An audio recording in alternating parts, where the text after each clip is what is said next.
Alrighty, guys. Good evening. Oh my God. Good evening, comfort and dogs. Tonight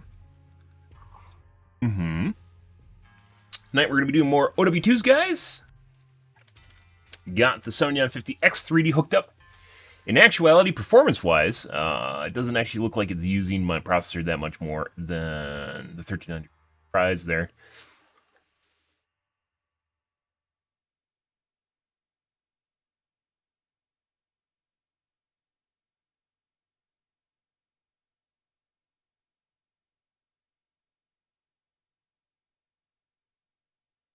Good. Let's take a look at what's going on in the tubes tonight, guys. Here, see where things are going, and then we're gonna play some Gamazes, and also my music stopped.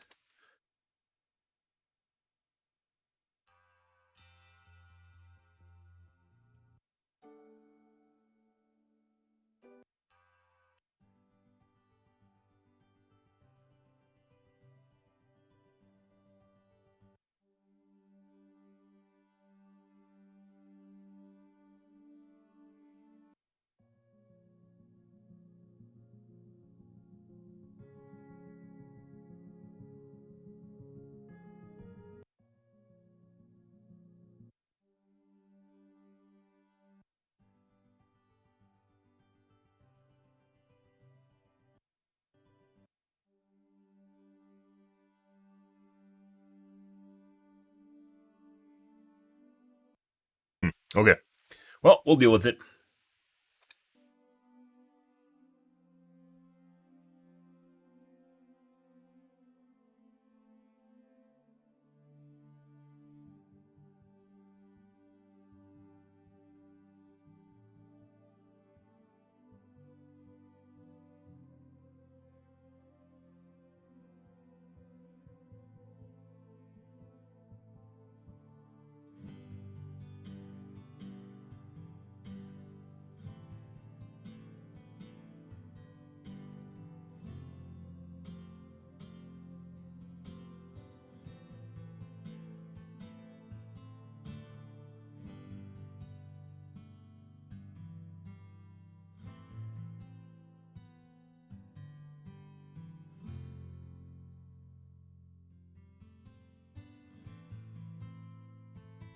Okay. Let's take a look at the tubes. Got things installed. Getting used to the go.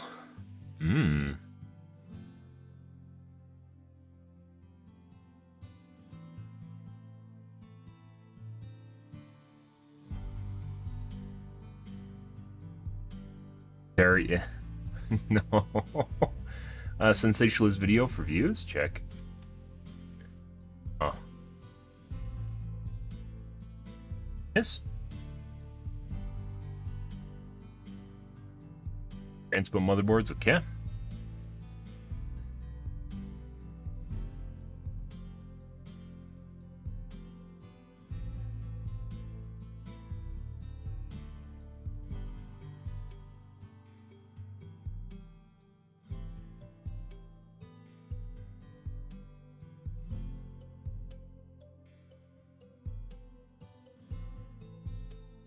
Mermaid show in Florida? Yeah, that's like LARPing.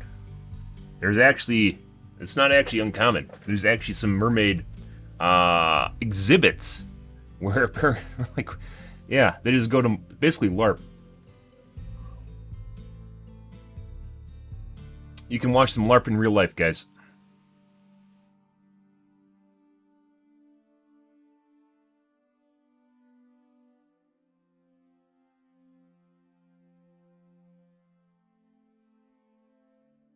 Okay. Let's take a look at Hardware Box, see what they got going on here. How to make money fast. Thank you. Welcome back to Hardware Unboxed. Today we are taking a look at that. GPU performance in The Last of Us Part 1. And if you're unaware, this game has stirred quite a bit of online controversy due to its poor performance on PC, with many gamers now having taken the time to express their disappointment in the form of a negative Steam review. And this is unusual because us gamers are normally a really positive bunch.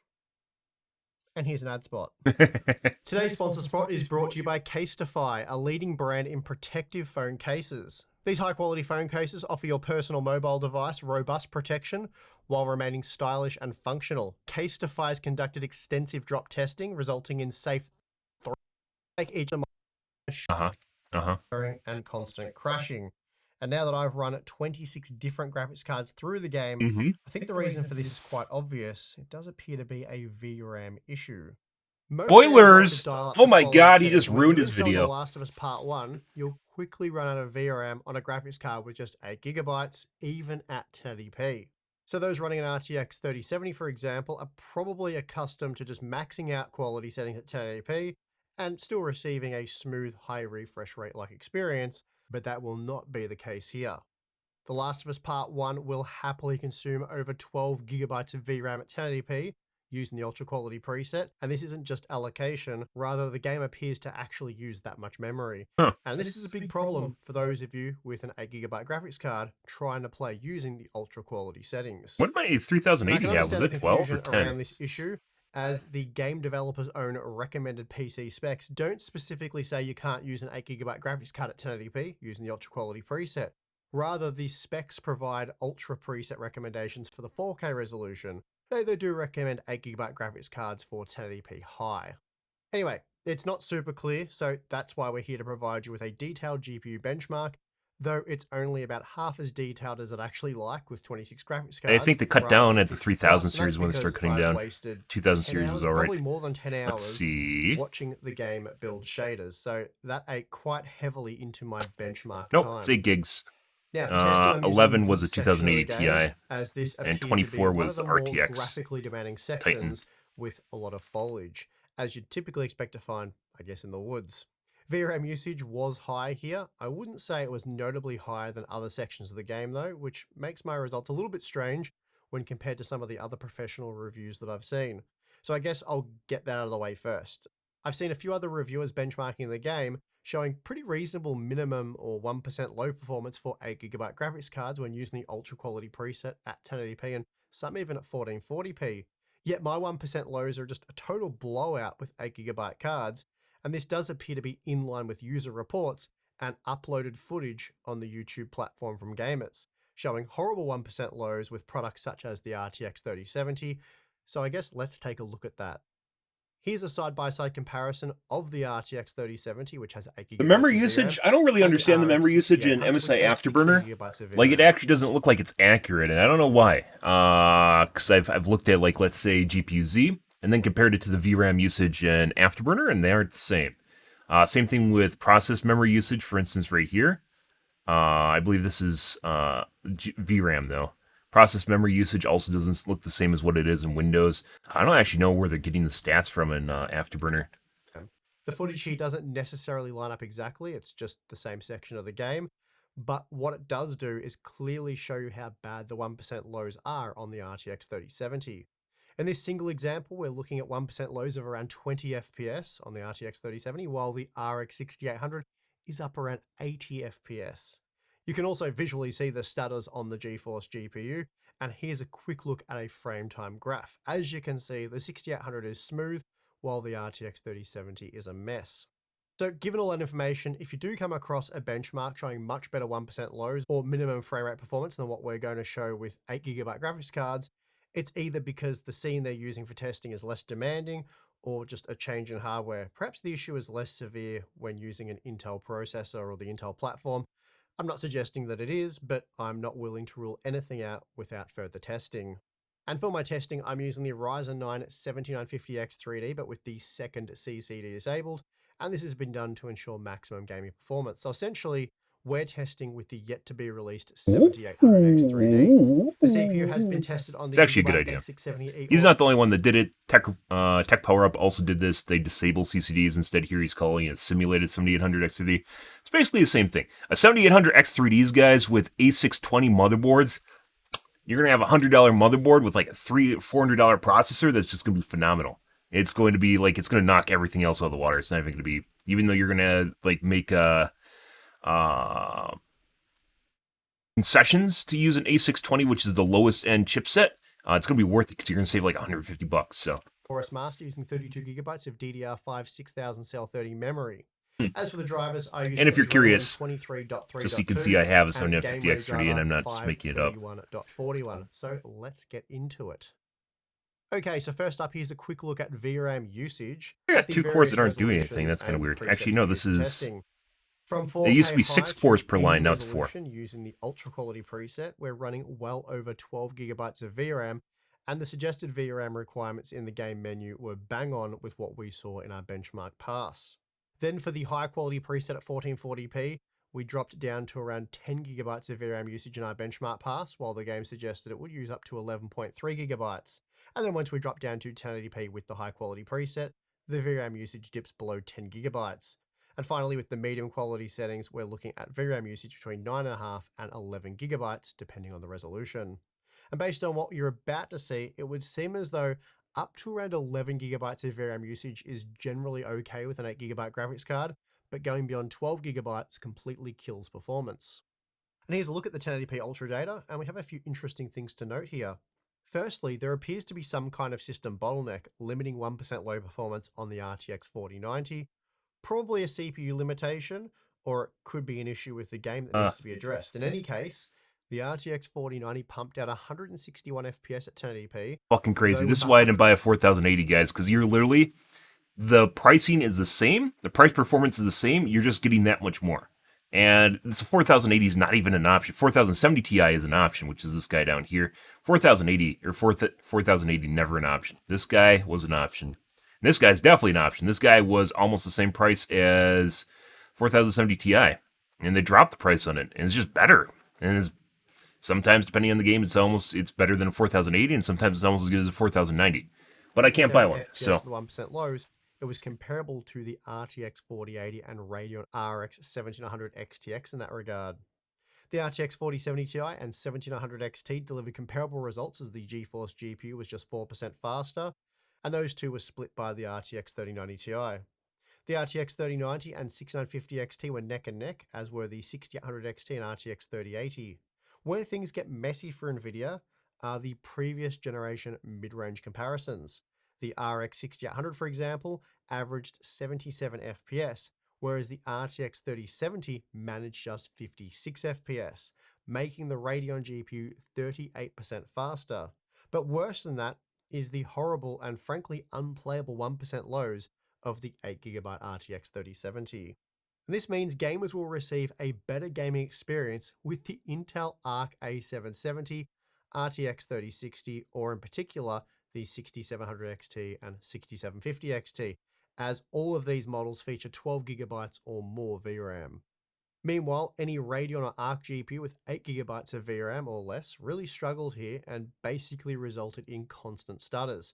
This graph clearly demonstrates why so many users are complaining about stuttering issues in The Last of Us Part 1.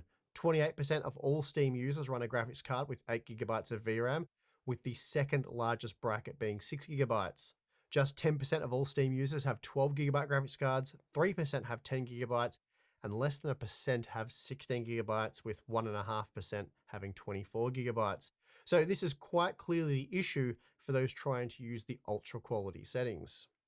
Moving to 1440p allows the RTX 4090 to pull away from the RTX 4080, even when looking at the 1% lows. The 4080 was again slightly faster than the 7900 fucking $400 XTX, more though, guys. They were neck and neck, as was the 4070 Ti and 7900 XTX is the RTX less than one. Actually, I think it's 1K still. Performed quite well, though 1% lows. The XT, on the other hand, is I think 750 now, 850. XT, and this is without question a VRAM issue. Then at 4K, you'll ideally want an RTX 4090, and the flagship GeForce GPU really shined here with an impressive 81 FPS. And then we see the RTX 4080 was the only other GPU to reach 60 FPS, as the 7900 XTX fell short with 58 FPS. The RTX 3090 Ti managed 53 FPS, and then we dropped down to 47 FPS with the 7900 XT, which is certainly still playable, but probably not a desirable frame rate for a now $800 US graphics card. Now, reducing the quality preset to high, we find all tested graphics cards worked quite well at 1080p. Well, at least from the RTX 3050 and up. For some reason, the A750 is pretty broken here. It was tested with the same driver Intel as in the general. A770, So maybe this is some kind of VRAM issue. Perhaps memory management isn't as well optimized on Arc as it is GeForce and Radeon GPUs, or it could just be some kind of bug. The good news is you can play the game using either an RTX 3050 or RX 6600, and for more consistent performance, the RX 6600 XT and 6650 XT, or the RTX 3060, they'll work really well. Then if you want to keep 1% lows above 60 FPS, the RTX 3060 Ti or 6700 XT will do the trick. Moving to 1440p will require quite a bit more GPU power. Realistically, you want an RTX 3060 Ti or 6700 XT for around 60 FPS on average. Then, if you want to keep the 1% lows above 60 FPS, you'll need either a 6800 XT or RTX 3080 10GB. Then finally, at 4K, we are once again running into VRAM issues with the 8GB graphics cards, but the 10GB RTX 3080 still seems pretty good with 1% lows of 34 FPS and an average frame rate of 47 FPS. Not exactly mind-blowing performance, but it was certainly playable. Ideally, you'll want an RTX 3090 Ti, 4080, 4090, or 7900 XTX. What I found surprising here was how poorly the RTX 4070 Ti performed, only just managing to edge out the 6950 XT, though this did mean that the 7900 XT was just 8% faster. Finally, here's a look at performance using the medium quality preset, and basically everything's playable here, except for the Radeon RX 6500 XT, which could only manage 29 FPS at 1080p. And by the way, using the lowest possible quality 4070 Ti and 1080p, 7900 only XT are saw in the match right now. 6500 XT render just over 40 FPS. What a garbage product. For an average of 60 FPS, you'll only require an RX 6600 here, and to keep 1% lows over 60 FPS, the 6600 XT or RTX 3060 will suffice. The game still looks very impressive using the medium quality preset, so if you are suffering from stuttering issues, I'd certainly recommend trying the medium quality preset. Even at 1440p, it's quite easy to achieve 60 FPS. For this, you'll just require an RTX 3060 Ti or 6700 XT. Either of those work well, and frame time performance was excellent. Even with 8GB of VRAM, we saw the game play very well at 1440p using the medium quality preset. Oddly though, the A750 again tanked, so I'm not quite sure what the issue is there with Intel's Arc GPU, but the A770 did work well enough. And of course, here's a look at the 4K data.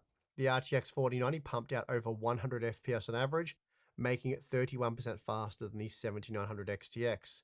Meanwhile, the flagship Radeon GPU was a few frames faster than the RTX 4080, which was just 8% faster than the RTX 3090 Ti.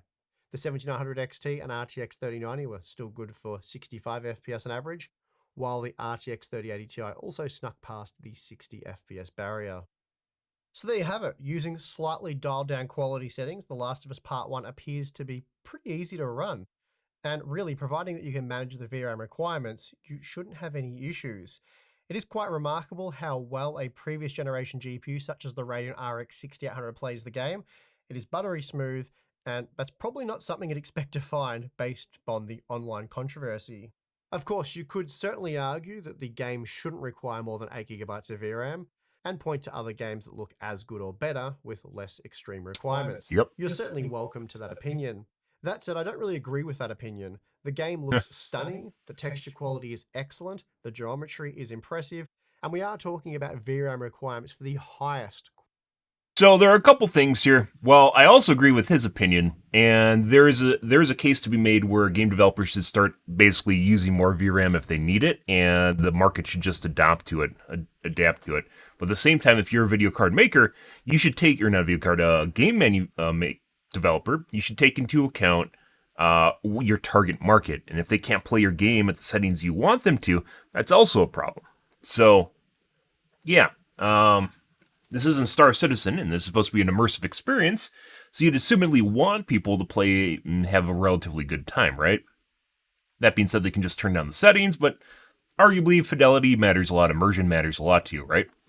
So both sides are actually kind of true, but at the end of the day, it kind of comes down to whether or not developers want people to use their highest settings, or if they want them to kind of nudge things forward a little bit, right? Quality preset. The game still scales very well using the lower quality settings, and I'd say it's silly to limit VRAM usage for high-end GPUs. If you can improve visuals through higher quality textures and high levels of detail, then by all means do so. And it's not like the game doesn't work with 8GB graphics cards. It does, and it does very well, but not with the ultra quality preset. And this isn't the first time we've seen this, and it's going to become commonplace. 8GB of VRAM is very much entry level at this point, and while I do feel for those who spent big on an RTX 3070 Ti, for example, the writing very much was on the wall by that point, and I've been warning of this for years now. Anyway, if you are experienced... If he's warning about it for years, that doesn't mean it's been doing anything for years. You could say the sun's going to explode in 1 million years, therefore we should get ready for it. But until it actually happens, it's not really something you need to get ready for or in the immediate future. If he's been talking about this for years, most, like a lot of people upgrade their graphics card probably every 2 to 4 years. So he could have been talking about it through 1 or 2 generational upgrades for people. So shit hits the fan eventually.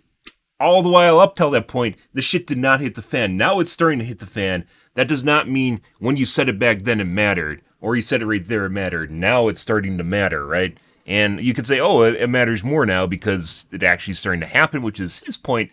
But yeah, it didn't matter for most games up until this point. So yeah, I mean, you're right.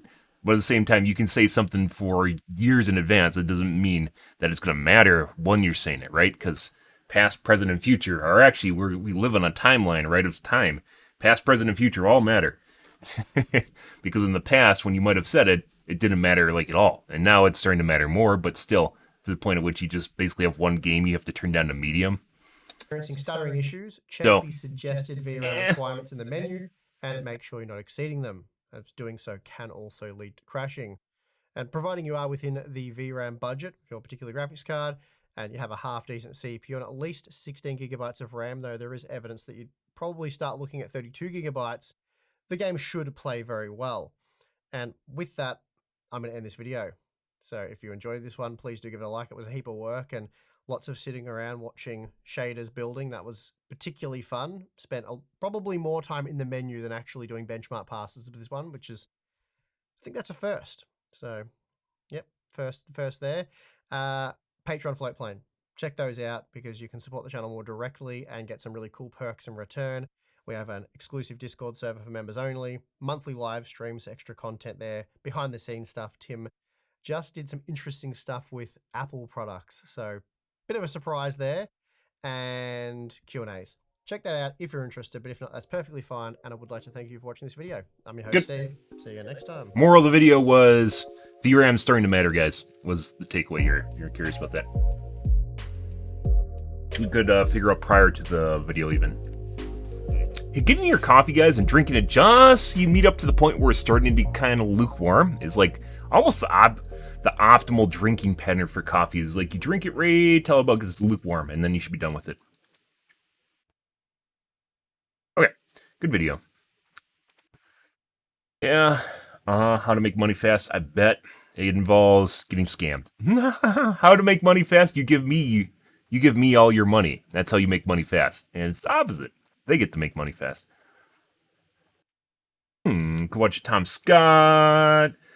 Linus is literally just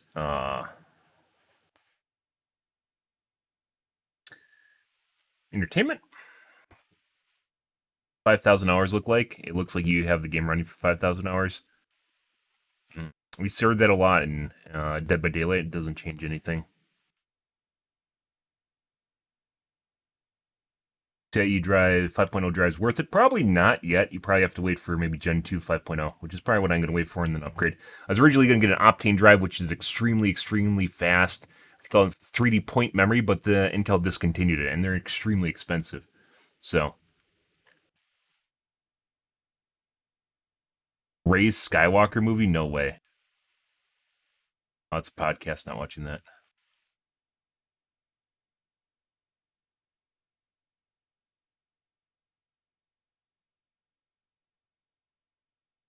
Dane power. Yeah, there's a lot of that is basically just not hyperbole. Going off rumor, alleged news from Gigabyte Leak. I hate people that like fucking try to hype up stuff in the future. RD. He told her, oh my god.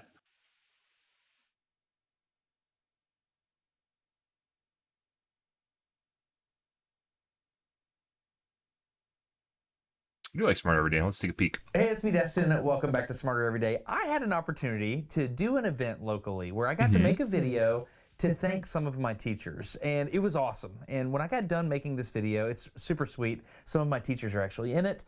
When I got done, I was like, this is special. I got to actually thank my teachers. Some of the people that formed me and made me who I am. I want people. It's kind of maybe a cliche thing to say, guys, but I don't feel as though anyone really made me who I am. I ended up making myself. That's kind of a weird thing to say, but I never, like growing up, I never had like a hero or someone that I looked up to. I mean, that's kind of weird, but that's just kind of my take on life. I just never really had, I don't like, there's plenty of people that wanted me to look up to them like role models. I just never had anyone that basically was who I wanted to be, and I became who I wanted to be. Fucking weird. Obviously, I had teachers throughout my life, and some of them were better than other ones, but... And it was just wonderful. So I decided that I don't want to just use this video for this local event. I want everybody to see it because it's awesome to thank your teachers. And if you've never done that, I would highly recommend you consider doing this. I'm sure they enjoy it, though. Because it feels so good to me. And it feels good to them because sure it does like, to them. We're products of our teachers. So this is the video I made, and like I said, as a part of the event, some of my teachers are in it, and they say nice things, which is a little embarrassing to me, but I want you to meet them. I love these people, and I'm so proud of them, and I'm grateful. So if you like this, if you enjoy, and if it makes you feel like it makes me feel when you get done watching it, consider making one of these for your teachers and telling them the things you've always felt, but they've never heard. Because I think there's power in the spoken word, and I think this could be huge. So I'm gonna let you watch it now. Here's the video. My three siblings and I are the product of our hardworking and loving parents, Daryl and Terry Sandlin. They've spent so much time teaching us so much. But we're also the product of the Morgan County school system, and we've had so many teachers teach us so many wonderful things over the years. I thought it would be appropriate to take this time to say thank you for some very specific things, and I thought it would be fun if we kind of look back at that. First of all, I want to say thank you to Miss Maria Young, my kindergarten teacher. You taught me how to listen, and a huge part of learning is listening. I remember sitting around the rocking chair in the room, and when it was story time, we had to be quiet. You brought in people that we could listen to. Chris's grandfather strikes a memory for me. He was on icebreakers in the Arctic. I remember listening to him and thinking that was amazing. When the traffic light in the corner of your room flipped to red, we had to be quiet. Thank you for teaching me that. I want to thank my first grade teacher, Mrs. Howard. When I was learning how to tie my shoes, you were very patient with me, and that was more stressful than you think. I still remember trying to figure out how to loop, swoop, pull. Also, that's when I learned how to speak in front of a group in show and tell in first grade. I had to think about what I wanted to communicate, so those were huge lessons for me. Miss Mayfield, my second grade teacher, you kept a tight ship in second grade, but you also taught me that if you work hard, you get to play hard. There was an Atari in the corner of the room, and that was the first moment I got to play Pitfall, which blew my mind, but it wasn't the focus. Like, I wasn't trying to get to the Atari. I would work hard, and then you would reward that work with hard play, and I really enjoyed it. So I still believe that today. Work hard, play hard. Learned that in second grade. Thank you, Miss Mayfield. Mrs. Tepper's third grade class. What kind of a teacher creates photo albums for their students? Miss Tepper, that's who. This was an incredible class. I still remember where I sat and everything. I also want to thank Miss Tepper for teaching me a very important lesson, and that is self-control.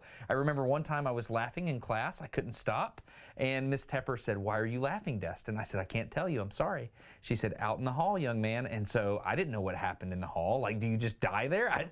It was a terrifying thing. So I'm in the hall, and then she comes out and she says, "Destin, why are you laughing?" And I said, "I'm sorry, Miss Tepper, I cannot tell you." And she said, "Well, maybe you could write it down." I said, "Yes, I will write it down." And I remember writing it as small as possible to hide my shame. And I can still visually see what I wrote on that paper. I can only imagine as Miss Tepper held that up to her face and read, "Brandon pooted loud." That was the reason I couldn't quit laughing in third grade. But she taught me about the importance of keeping control of yourself in a group. And I learned that in third grade. I had to go to the hall to learn it, but that was a huge lesson. I love Miss Tepper.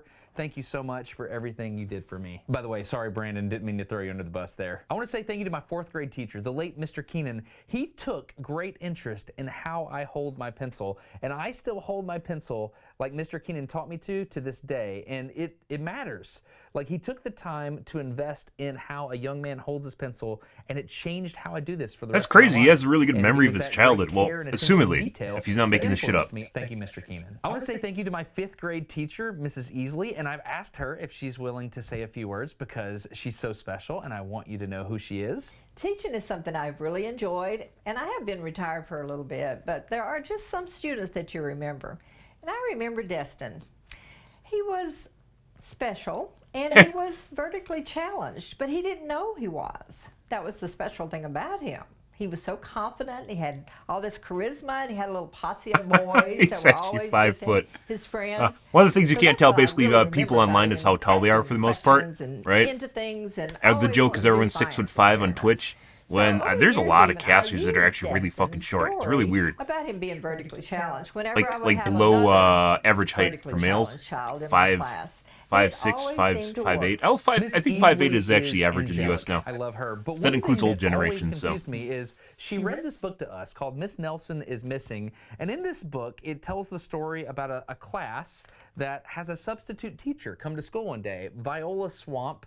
And the weird thing about this is after she read this book to us, the next day in Miss Easley's class, none other than Viola Swamp walks into the room. And it's almost, she looked a little bit like Miss Easley, but she kind of said the things that I think Miss Easley would really want to say. I don't know. It was a really weird experience. I'd take time out of my schedule to do this. Oh my gosh, I'm glad to be here, but I'm missing a day of substitute pay, which you wouldn't believe how much we make now. It's amazing. Kids, I remember one in particular, Destin something, Sandlin, I can't remember. Oh my goodness.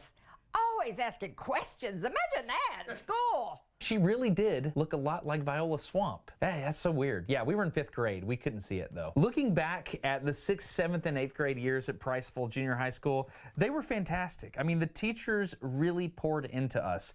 Mrs. Wallace taught me about algebra. In the Beta Club, she took us skiing, which was a pretty big deal for a young man from Alabama. I remember the time Miss Teague in our tag class, Taz Agnew did something in class, and we decided just to put him on trial right then and there. Tolly and the others wanted to know if the death penalty was on the table. We decided against that, but we learned a lot about justice. That's crazy. In our tag class. That was amazing. Miss Holy shit, you had taught me good the importance teachers. of poetry and How to many slip the people surly end up with that Miss experience? Henry taught me how to make Wow. milkshakes and how to sew Is this a boxes. private school? I still have the gun rack I made in Mr. Hurd's shop class. He taught me how to work with my hands. Coach Pope taught me how to be a leader even though I was the smallest kid on the basketball court. Coach Williams took me to the 1994 Alabama Technology Fair. Me and Adrian and my buddies. Thank you so much, Coach Williams, for taking us to that. Do you think he made these Miss scrapbooks for LaChance this taught video? us how to collaborate and work together in groups. Even though he might have been a nerdy Like you little found boy, you know, like news they snippets loved and him, articles for this video? and everyone wanted to be in his group, and he would listen to I mean, their I wouldn't put it ideas, past him. He's but a content creator. really listen to his. She took us to Montgomery, which made my world so much bigger. She taught me about the importance of being able to communicate what you're doing well. There were so many educators that don't go by the word teacher. I remember riding the bus with Jan Sanders, my school bus driver. She's still driving that bus, I think. Miss Maples kept the school running. The lunchroom ladies are fantastic. These are giants in my life. Priceville Junior High was amazing. When it came time to go to high school, I went to Hartselle High, and I didn't have many friends, and some of my teachers figured that out, that I needed a little help. Miss Morrow, in particular, I had to do all the summer reading in a week, and she helped me through that. And I love learning Shakespeare from her, about mythology, so much, in fact, that I ended up taking her folklore class. The quality of the education I received at Hartselle was unbelievable. Miss Teague taught me Algebra 2 and trigonometry, things I still use to this day. Coach Booth taught me calculus, and I know it better than some of the people that I'm taking classes with because he taught us fucking these hate little calculus. sayings. You want to take an integral? It's Pick like it up and designed divide for by people it. to Take a derivative, lose put it down in or front, decrease it by not 1. pass You want to do the first quotient time. rule? Hody high minus Heidi ho over I hate ho-ho. calculus. I know all this stuff like in my bones because of the sayings Coach Booth taught me at Hartselle High School. The big leap came in Miss Hodges' class, which legitimately changed my life. She could just get so much out of my mind if she would push me in certain ways, and she did that. Destin was always that student who, not like most students, you go in, you give them a test, they want to know what they've got to know to pass the test, that sort of thing. That was not Destin. Destin was always very interested in why is it this way, and why does it work this way, and what makes this work? And so he would be over here doing. I remember asking questions like that on occasion, and teachers would oftentimes not respond because they didn't even know why it worked the way it did. They just knew how to teach you how it worked the way it did. He said, "Hey, Miss Hodges, I need to come out and show you something." Those are often questions that people are unprepared to respond to because it involves critical thinking. For a 10th grade student, that was really a lot of people's parents, even when you get older, it doesn't matter. Teachers, people in blue collar, white collar work, it's all about parroting for the most part. My buddy Steve-O and I, we decided to compete, and we built this thing called the Mission Possible. It's a Rube Goldberg type machine, but we learned so much staying up late working on this thing. Basically what it is a threaded rod fixed so that when it turns, it'll move this aluminum piece down till it hits the micro switch. The micro switch turns this motor right here, which releases the ping pong ball. He's wired it up so he'll go all the way around the back to the rocket igniters. Thanks to Miss Hodges' leadership, Steve-O and I won the bottle rocket competition in the state, and that kind of like started a trajectory for us. And more importantly, this was a moment in my life when I learned the word engineer. That's when I learned what an engineer was and that I wanted to be one. One of the most influential people that have ever invested in my life was my 11th and 12th grade English teacher. Miss Russian made me write every day. That's what she did. You'd walk in the class and you have to start writing. But she knew that there was a communicator on the inside and she wanted to make him communicate. And that's what she did. She took the time to have actually arguments with me about how I was saying things to make sure I learned how to communicate well. And I'm so grateful because people think that the math and science thing is the most important thing about the Smarter Everyday stuff. It's not. It's how to communicate complicated things in a simple way. And Miss Russian taught me how to do that. As I look through these pages of these yearbooks and I see all these teachers that have invested so much time into my life over the years, it makes you feel things because I know the truth, right? I'll make when you I put feel something on the things. internet, Oh, and my. a lot of people say nice things about it. That's nice to hear. But the truth is, I'm just an Alabama kid that was fortunate enough to have a lot of teachers speak into my life in moments when I needed it. They sent me in the hall when I needed to get sent in the hall. They taught me things that I didn't understand. They challenged me in ways that I needed to be challenged at the precise moment that I needed it in my life, and I'm grateful.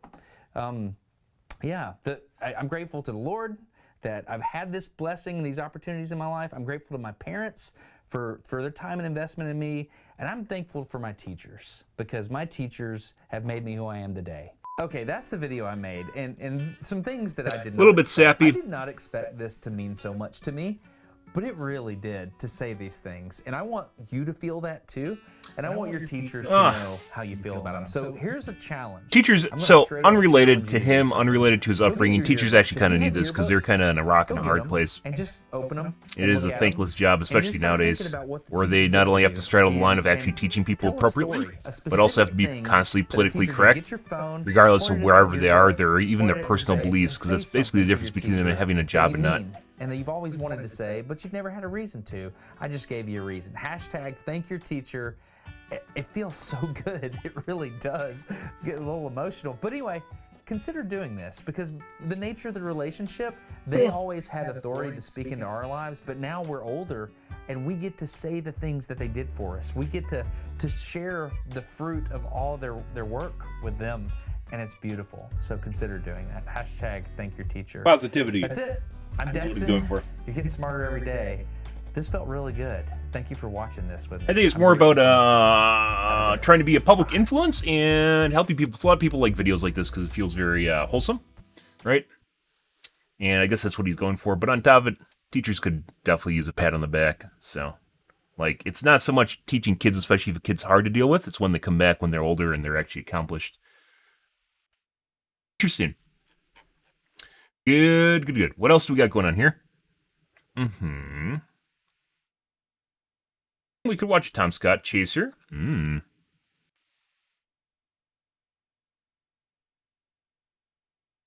Why do I have an advertisement for chapel sermon? What? I haven't been to church in probably a decade. More than that, 15 years maybe.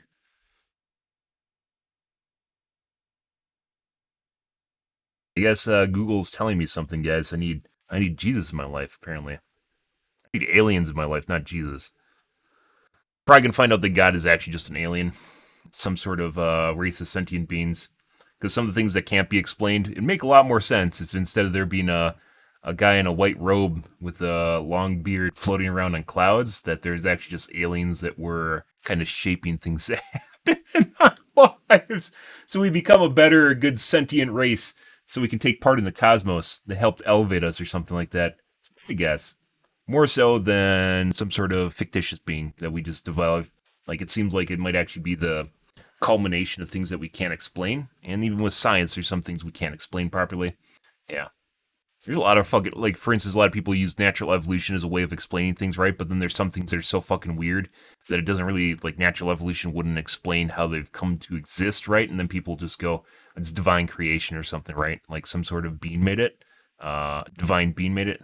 God, or whatever your deity is, but in fact, it's probably just aliens populating the planet with just random shit. Like, if you can imagine, what was the game called where you could just make random critters? Evolve or something like that. There's a game from like the early O's in which you basically go through evolutions of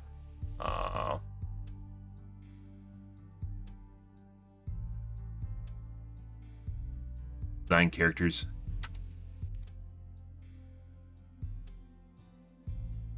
There's a lot of games that are just trying to, the Me Too games are just trying to do the same exact thing. This happened a while ago. It was made by some really popular developer too, and it just kind of tanked.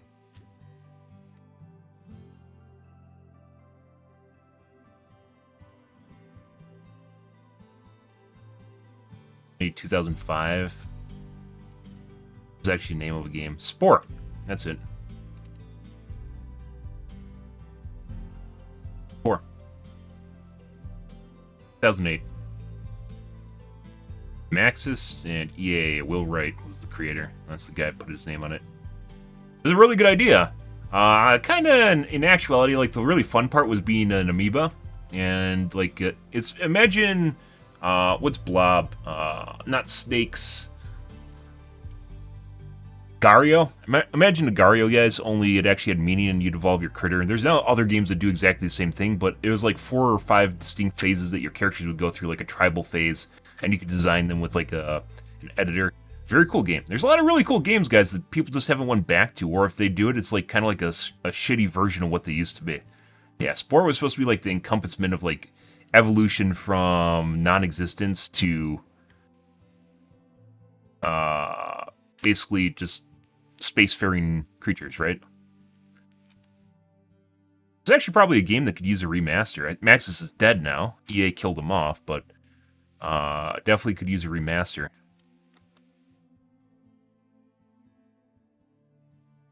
It's on Steam.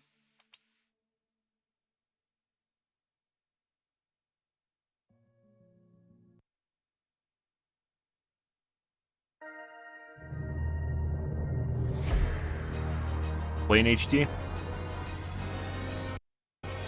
I guess the trailer is in HD.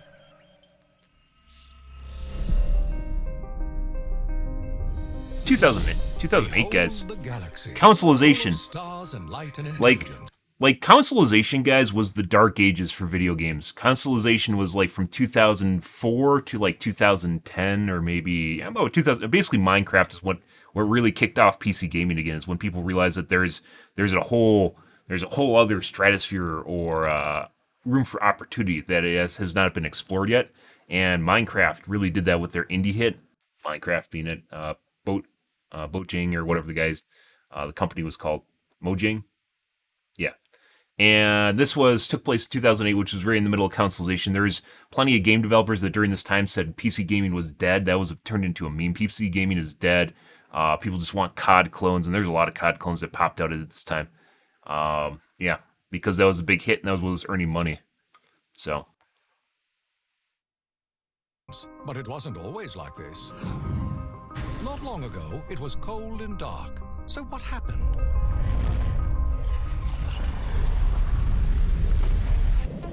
Someone made a decision.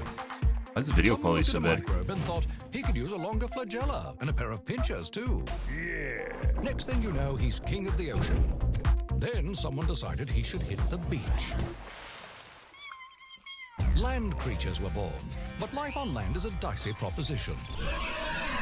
Pretty cool, because it's like 4 games in one. Said he needs to be able to defend himself. And voila! As the saying goes, if you can't beat 'em, eat 'em. A lot of really cool simulator games that kind of died out. Spore being one, another one being obviously SimCity, poor SimCity. Now we're talking, or mating, as the case may be. There's strength in numbers, but there's strength in sharp weaponry too. Gods, black and white. That's all the game's name. Black and white. Ironically, this led to what we call civilization. But civilization meant more competition for just And the about game, everything. every time you go through a phase, guys, how you play the game completely changes. It's actually really weird. Like, if Twitch was around when this happened, this actually would have been, like, a game a lot of people would have liked and took off. Unfortunately, it was 2008. Pulled our species aside and said, "You guys need to chill out and unify." And then it turned into, like, an RTS, and then it turns into, like, a 4X.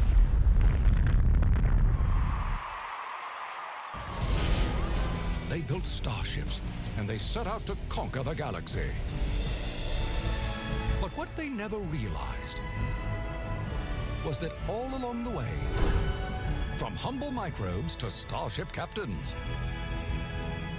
someone had guided them at every turn. And that someone is you.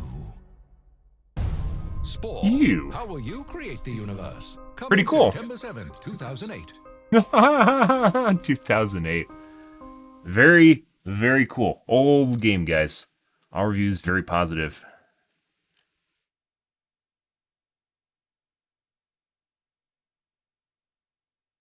Legendary to not have in your library.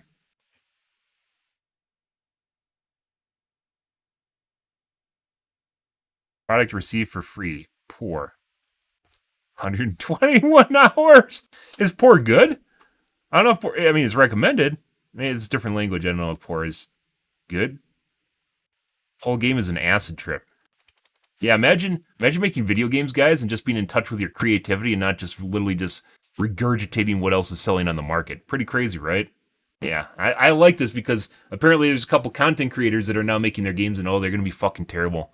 It's just telling, like, Co's game was fucking horrid.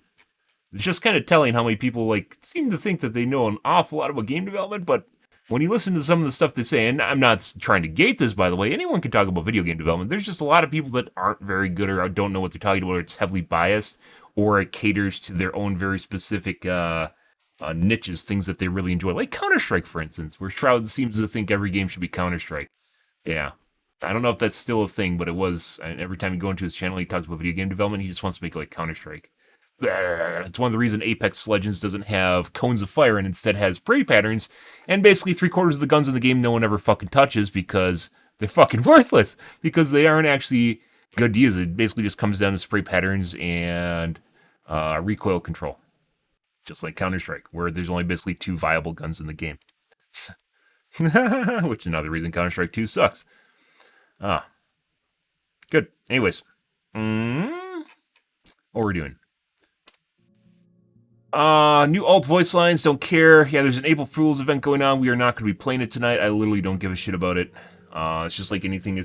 I watched some people play it. It's borderline nonsensical. It's just a bunch of memes. And I guess that's what the kids want, so in that regard it wins. Not what I'm interested in, though.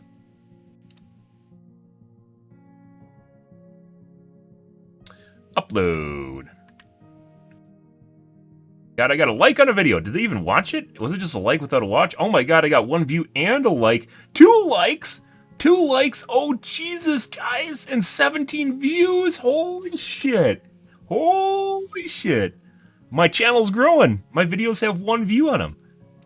Wow. I know that sounds crazy, guys, but when you realize, if you are a content creator and you realize how hard it is to get started, you would probably also think that's a good deal. Like, literally they're just daily uploads. All that is daily uploads. Some of them are actual content pieces, but most of them are just daily uploads. Crazy.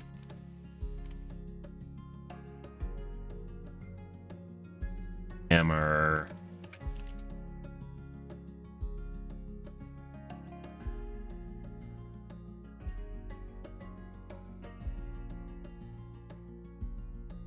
That bug is still there. I don't know what the fuck that is. So it's not my 13900K that was doing that. I don't know why my computer freezes like that.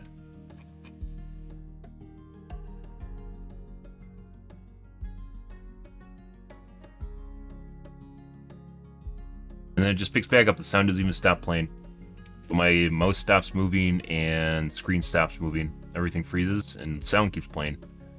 And then it just goes again. Very weird.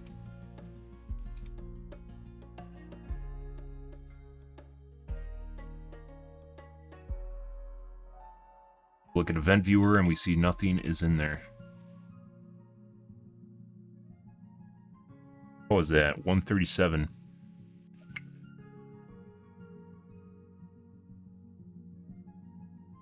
Security audit 133. Nothing. Hardware events.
They're doing at 9:15.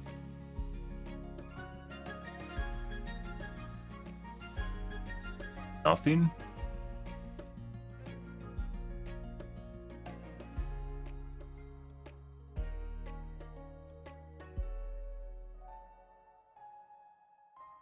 Guys.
Might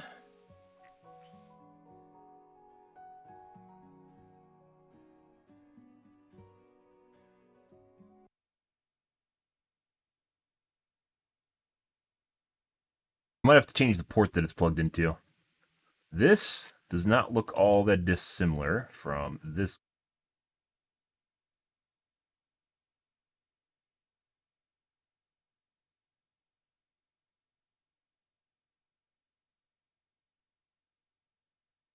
Also, the history. I'm not a big fan of this, because there might be, I don't know where it's pulling shit from. I don't want that. I definitely do not want that. Don't leak my...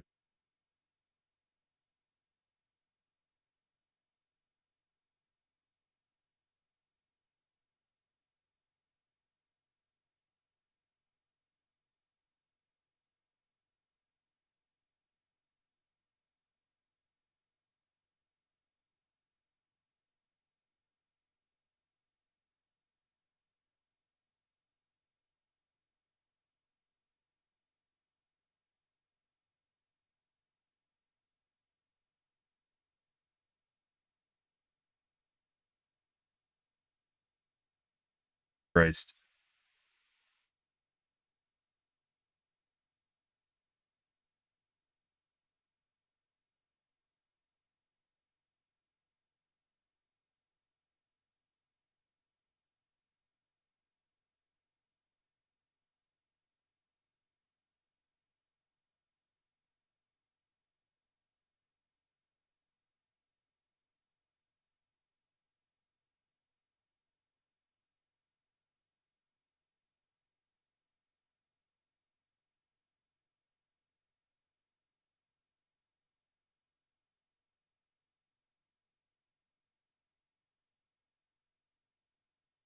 I think it's just everything on my desktop.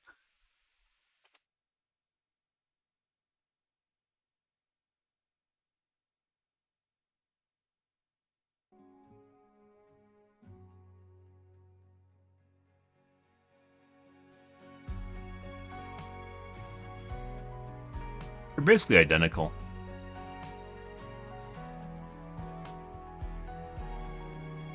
As far as most plotter goes. Okay.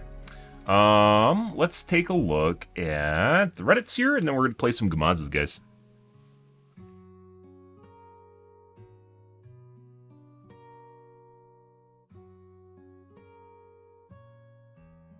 Give all heroes a 1% to say the silly voice lines. No. Full voice lines are incredible. They're just memes. Memes. Kids love memes, though, so... Oh my god, they said things from a series. Teehee, that's so funny. They said things from another series. It's actually kind of weird that, as far as anime goes, you don't see a lot of people just, like, literally just giving high praise to Gintama. Gintama is an anime series that's almost completely based around memeing. It's based around memeing and parody, which you'd think with the current generation they would be, like, find that fucking hilarious, but they don't. I found it just to be boring because it's just the same shit over and over and over again.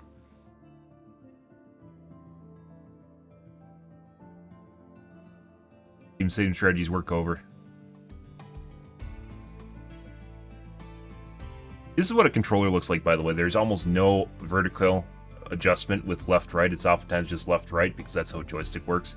So if you see someone doing a lot of vertical and circular movement, it's probably not someone with a gamepad. Oftentimes they'll even use their movement to aim, as opposed to aiming their mouse. 9 on console. Yeah. Good.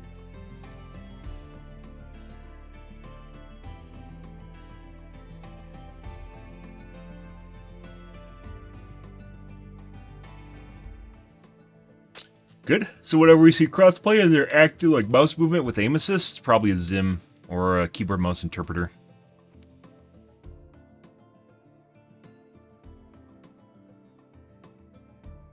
New DirectX 12 update allows CPU and GPU to access VRAM simultaneously. Ooh. Yes, Rock 8620 motherboard starting at $85. That's incredible. That's like 4 years ago is when we used to have cheap motherboards like that. 3 years ago? 4?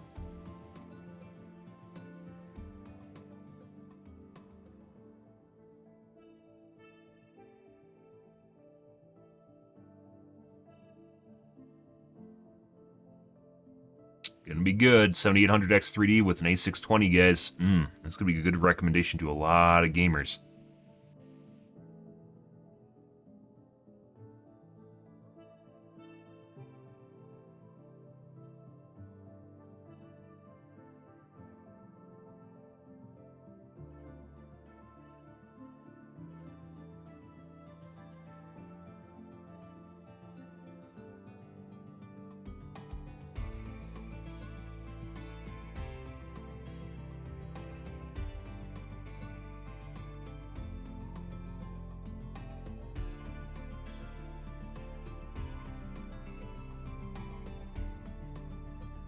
It bypasses all artificial voltage and clock speed limitations.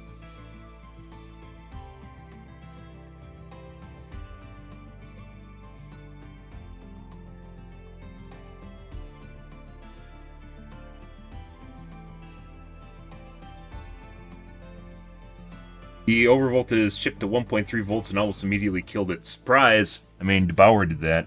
Actually, DeBauer, I think, went 1.5 and killed the 7950 X3D. HBM does not like voltage, guys. That's why they have it disabled.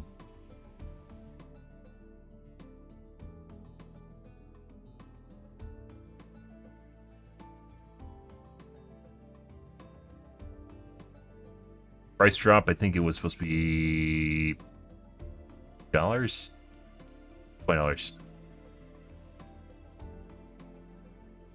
$70 off. Yeah, 3900X3D is a turd. Something about only having Vcache on one chiplet was a bad idea. When that's 6 cores, and most games use more than 6 cores now. Yeah.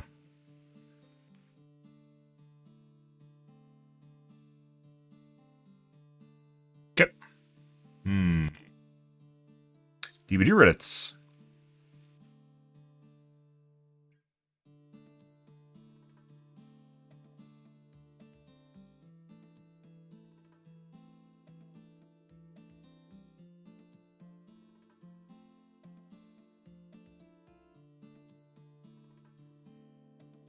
Seriously?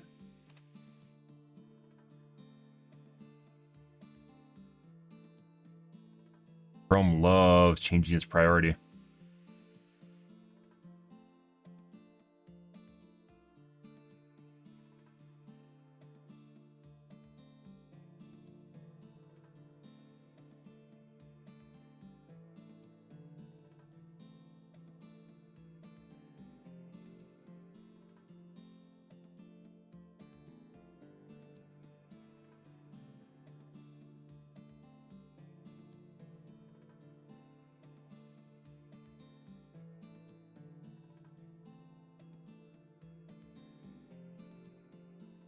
Nine.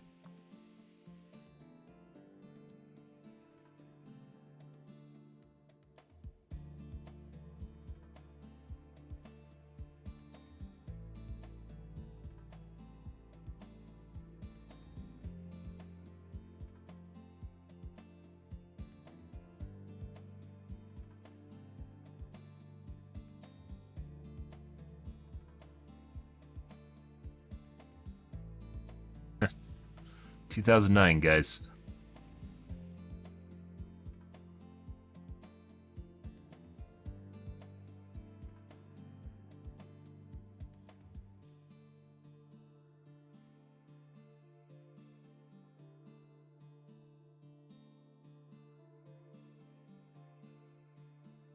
Chromebook, that's a computer. I mean, it's doing it. You'd think there'd be an easily accessible setting for there. It probably is. Chrome.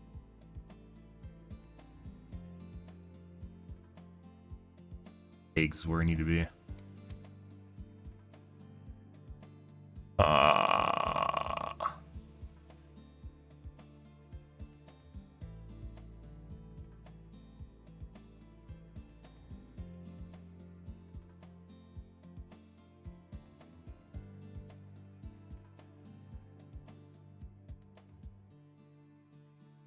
I don't set flags is because this happens.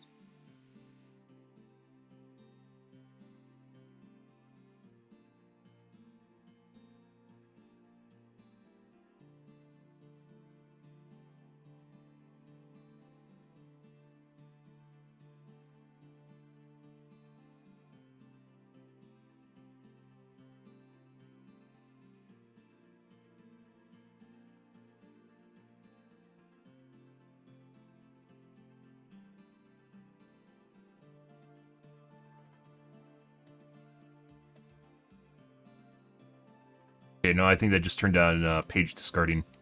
That's what I used it for. Thanks, priority.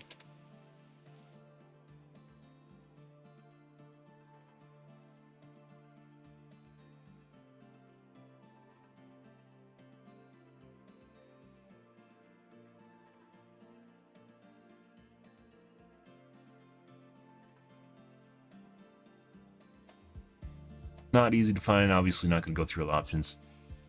Okay. Alright guys, we're going to move on and play some Gamaz here tonight. Let's get into the Gamaz with the new system. Oh my god! Crazy. Also, new audio. It's kind of weird because I found out that my motherboard that I bought, my motherboard has two things that are wrong with it. A, it has a 2.5 gigabit Intel NIC, which are actually pretty terrible. And the other one is it has the built-in sound is USB. Why? I don't know. I don't know, guys. They went with a USB built-in audio, and USB sound devices can have a lot of problems. It's one of the reasons I don't own one. And it has built-in USB audio. Oh, jeez. Oh, jeez. I'm going to take a piss, guys, grab a soda, and then we'll play games.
Ready?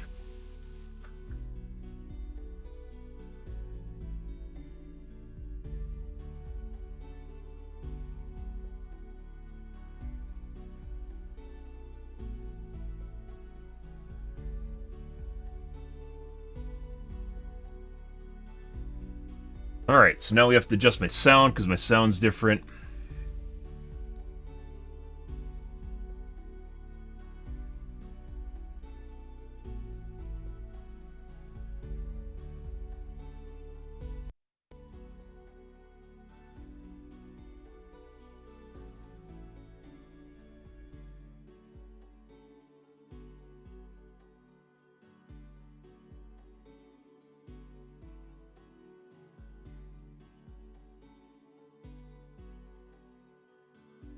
It's quiet for you guys.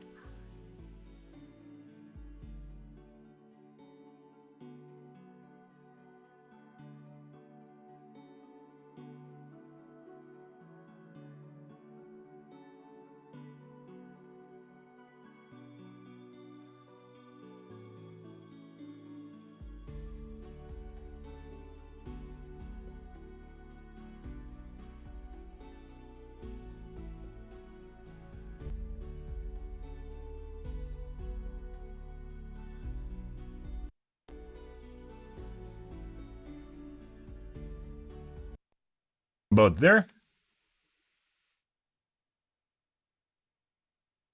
Play some OWs, guys.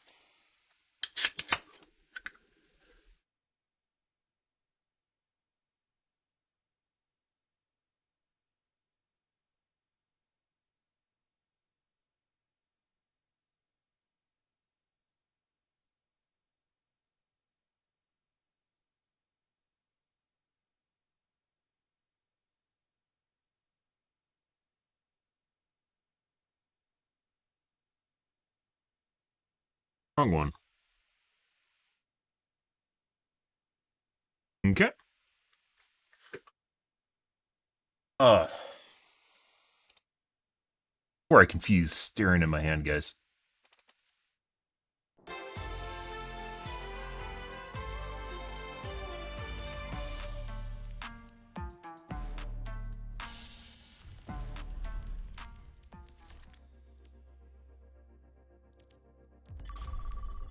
Okay.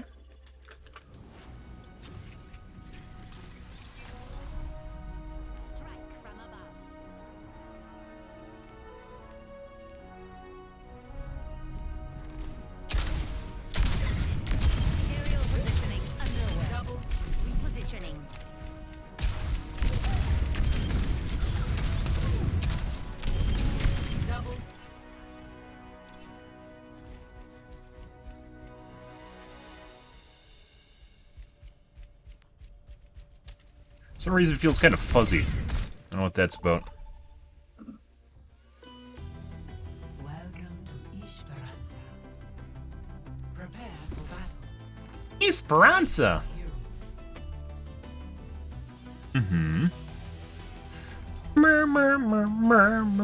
Oh my god, googly eyes. Wow. Googly eyes. Oh my god.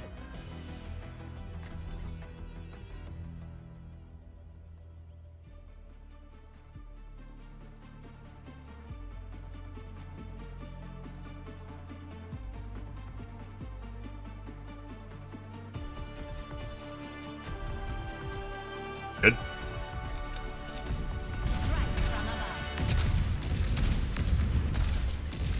You're still hiding. When are you coming back for good? I'm trying very hard. Please be patient with me.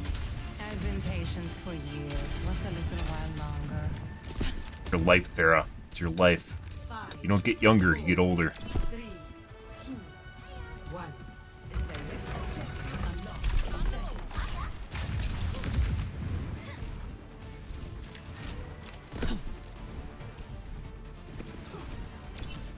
Got some hiccups. Establishing aerial position. I see an enemy. Yeah.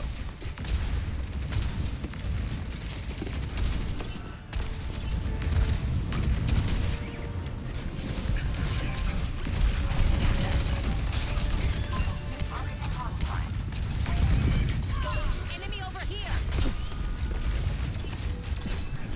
Aerial positioning underway. Take down. En route.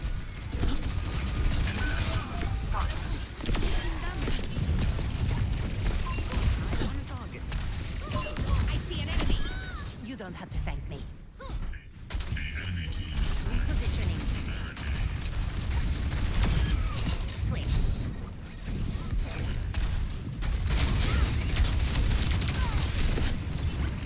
Passive out. Excellent teamwork. Ha! Okay. Alrighty. What? Unlucky? I don't stay down. Uh-huh. On the move. Literally doing God's work there, guys. Or, insert deity's work. Had a bunch of people trying to, like, flank and kill everyone.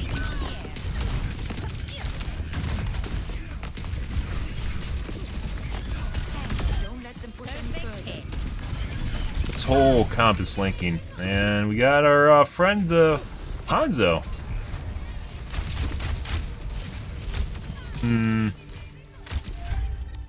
Let's show him some air power. En route. If it makes any difference, it looks like my FPS, my average FPS is higher than it used to be. It shouldn't really matter. It's like 570 versus 530.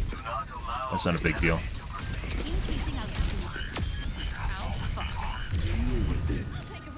Yeah.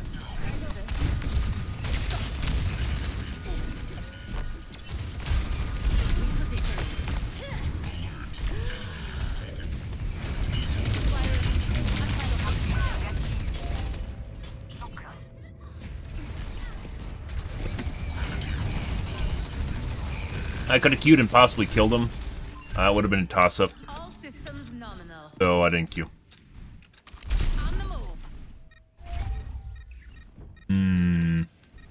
Look at me go! Destiny beckons us toward our destination. Establishing aerial position. Your team has taken the lead. The enemy has taken the lead.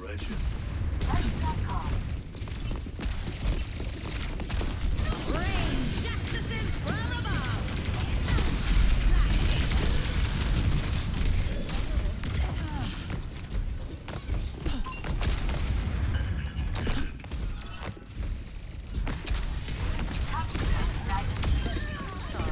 Yeah.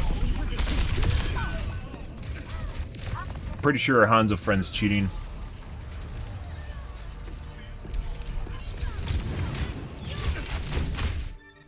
We'll see. Another approach. The enemy begins to move along their path. Is that their... Yeah, that was their healer. Our 1%s are a lot higher. I don't know how much that matters, because your kill cam and fucking... Roger. Enemy over here. Let us push together. I am with you. Group up. No, I never want to say I'm with you when I type group up. That should literally be a different command. The game cannot figure out what I fucking mean. I literally have to stare at the ground or something.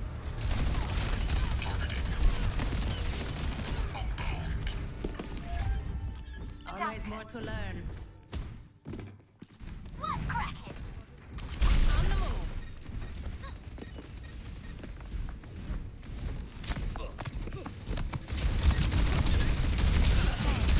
That's 3 directs. Enemy here.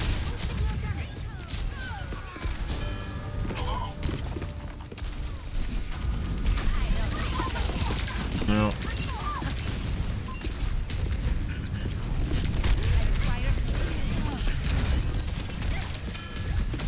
I will not waste this Oh, buddy.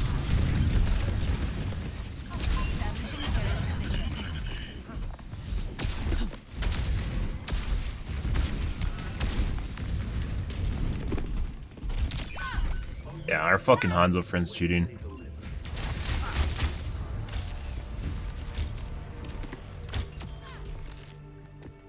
Yeah? Oh yeah? I think he just accidentally fucking shot me instead of the fucking ball. While clearly aiming at the ball.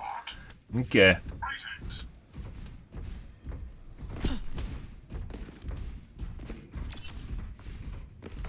increasing altitude. On the move. Oh. Thanks for the assist. So the Hanzo's cheating. Our McCree friend might have toggled too. That's why I backed off immediately. Oh.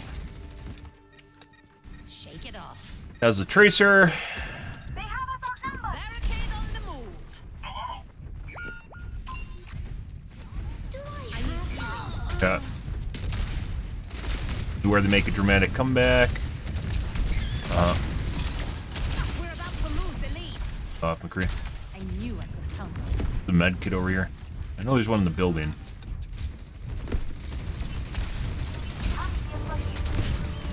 It's 6:30.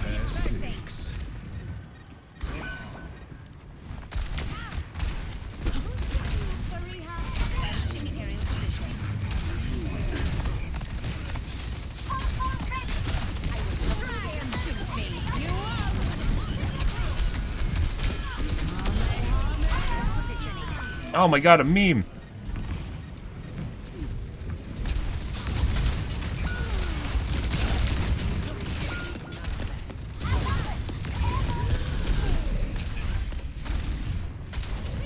Can we make it inside the door? Let's find out. Nope.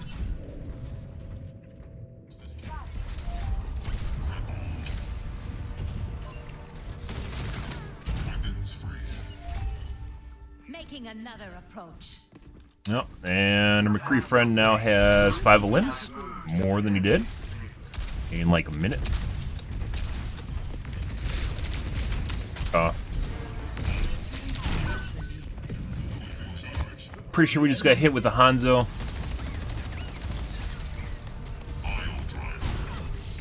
Related to that.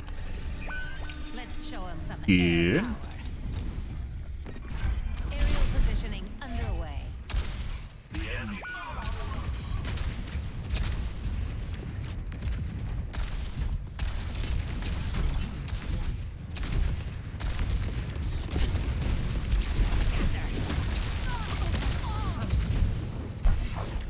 What's left?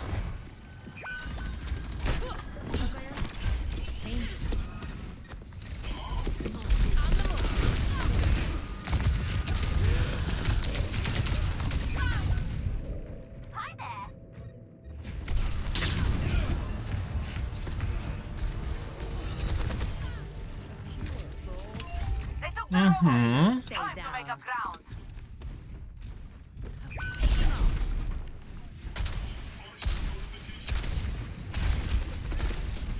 I don't know why it looks like stuff is more blurry at range.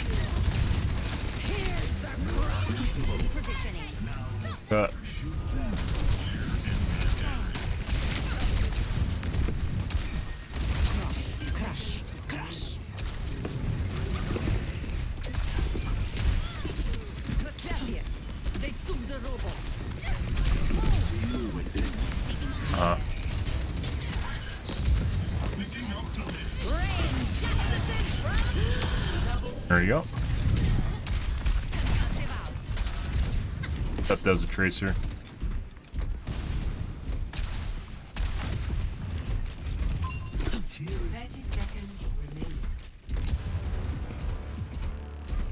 Good. We haven't even seen McCree. Oh, he's a tracer now.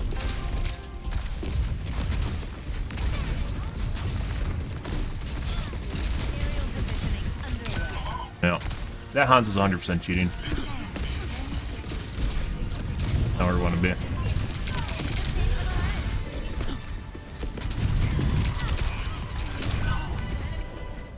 We aren't getting heals, but we're getting focus.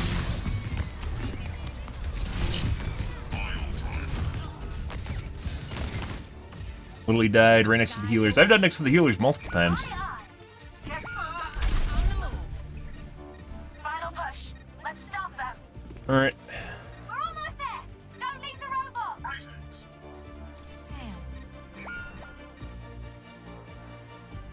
Okay. The Hanjo toggled on. We swapped to Hanzo. Did he toggle as Hanzo, or was he playing the entire game? It was like 2 minutes into the match.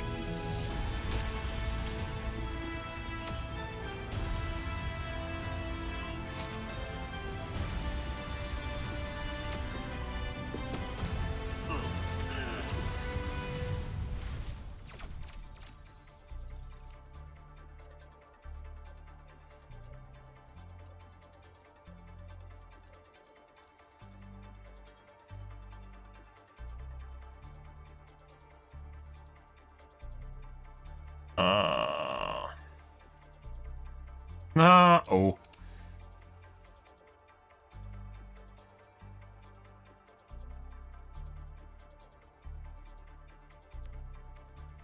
Re-toggled. I don't know if he untoggled after he swapped back.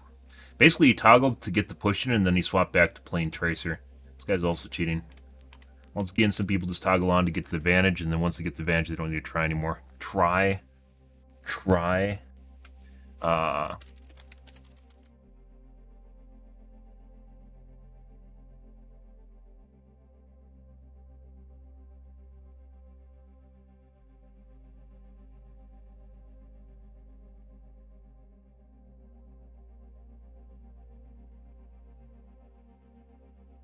We didn't see him, like, fucking at all. After the first couple times he shot at me and killed me, we didn't see him at all.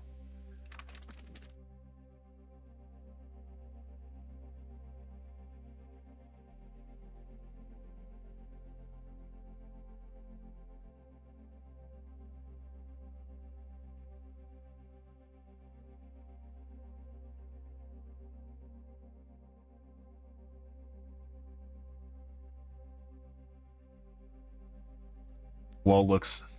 So that's cheat lobby, guys. You're not a cheat lobby. That was just when they get rolled, guys. That's when they toggle on. Same shit, different style or different day. All you have to do to get a game, guys, is join fucking practice range. Good.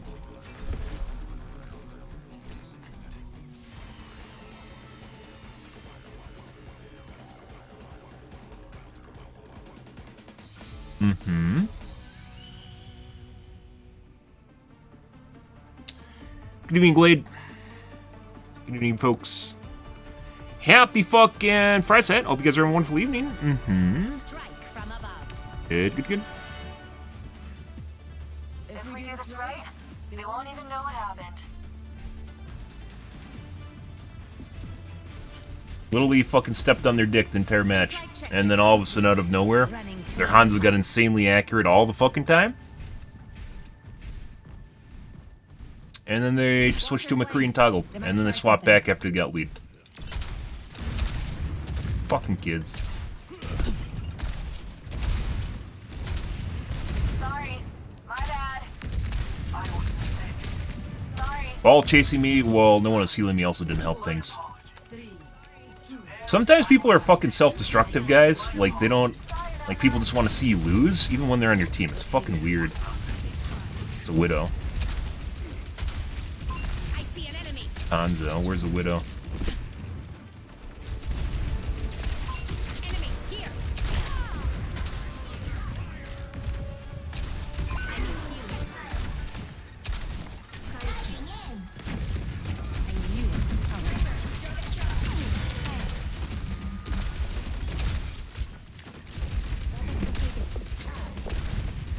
Enemy over here. And headshot. This is like literally putting aside Farah being cheater bait. He looked at me before I came around the corner. Wait, did he? Or was that with the infravision? I don't know. The infravision turned down basically almost the same time that happened. I'd have to look at the replay. But yeah, anyways, there's cases where like I'm doing well, and because people see you dying, they don't try to help you anymore. Which is fucking ridiculous considering, like, if healers help you, you don't die. But then you die, and then healers don't help you. You're like, what the fuck are you doing? Why?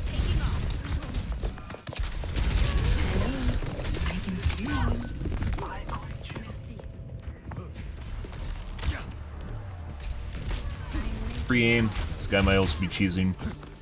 We'll see. Always more to learn. Positioning.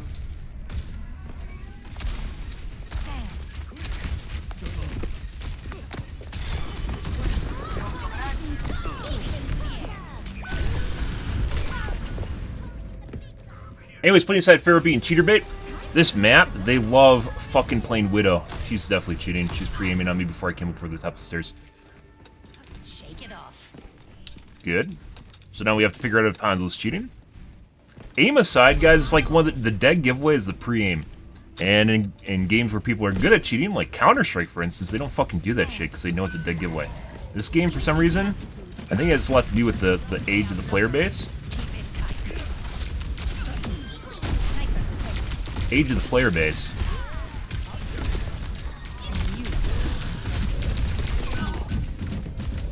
Age of the player base, like they're too stupid to actually not look at people through walls. Hit reg and spamming, and then it was properly placed when it came over the top of the wall. So she might have turned down her accuracy, but at the same time she's still doing the pre-aim. Which, I mean, it's like they're like trying to hide the fact that they're super accurate, but then they forget about the fact that they're literally, you know, getting information they shouldn't have. Crazy.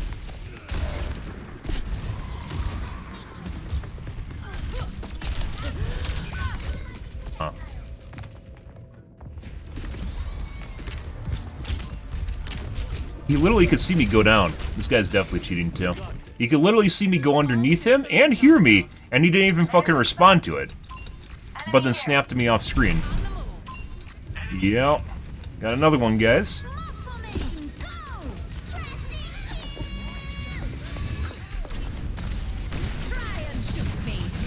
There we go. I thought I was obscured.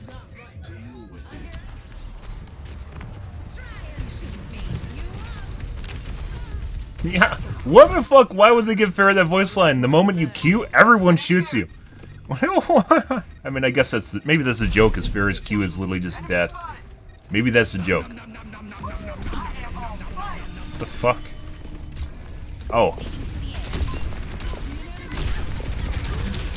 Yeah. We can get in. No.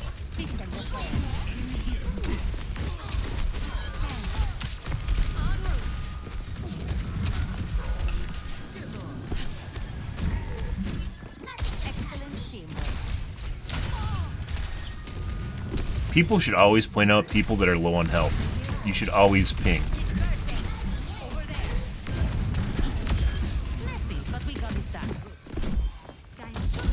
There you go.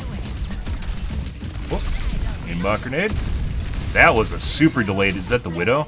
Yeah. 0 reaction time there. Definitely should have got that out sooner.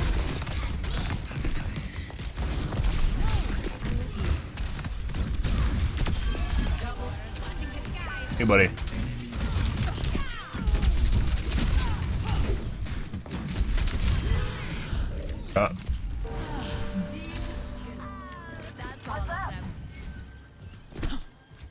Good.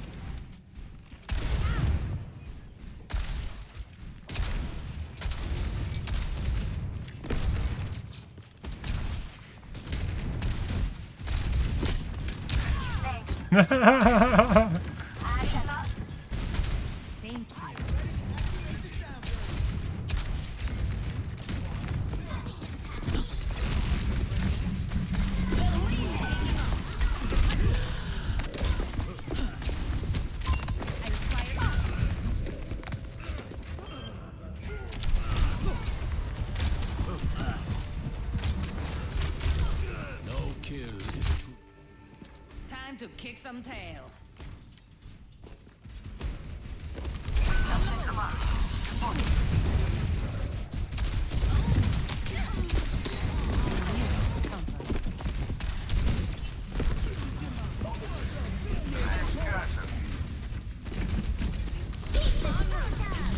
Oh. And their tank's dead. Unless they res. Oh, I think she interrupted.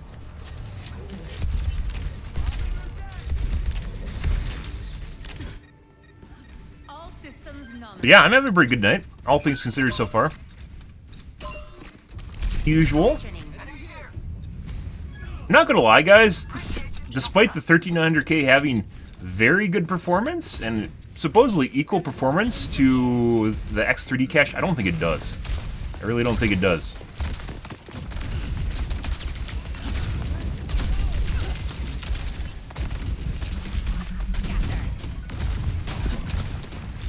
We'll see, though. I was on the 1300K for about a month, so.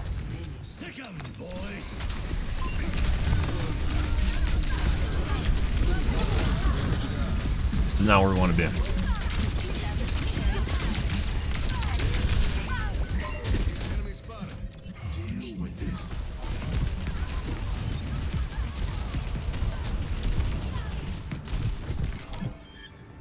Always more to learn. 30 seconds. Repositioning. We're almost at the end. Hold strong. Aerial positioning underway.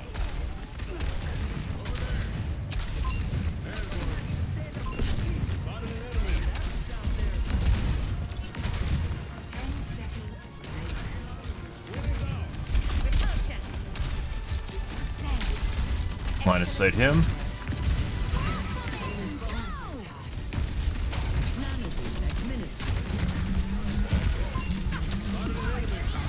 Oh god, mercy.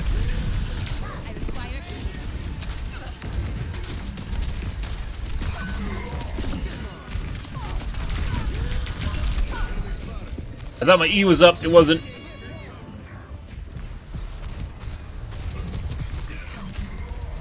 Just barely.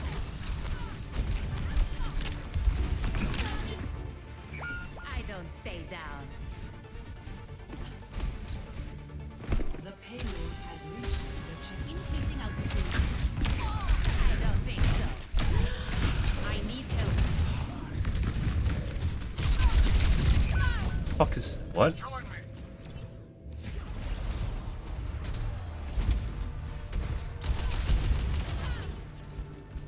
Huh. Okay. Let's show him some air power. I believe there's a medkit further back, too.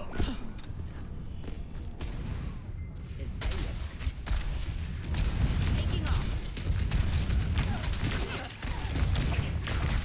What are you doing? Also, how the fuck are you sitting here and not fucking doing anything? Rain justices from above.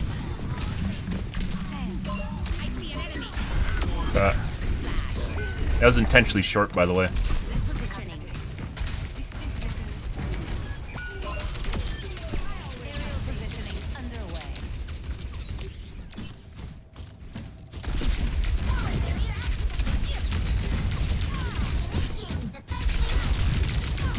Excellent teamwork. Enemy, my friend. 3 hits confirmed.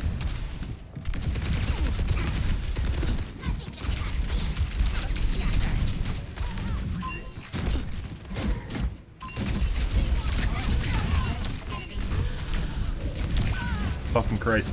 So their entire team's trying to kill me. Why isn't my entire team trying to save me? Yeah, this guy's definitely cheating. He's pre-aiming again.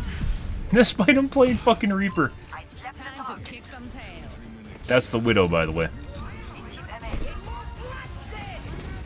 Nano boost administered. Be advised. There's a lot of Mercies that kill themselves by rezzing. I don't know why. Get you covered. What's up?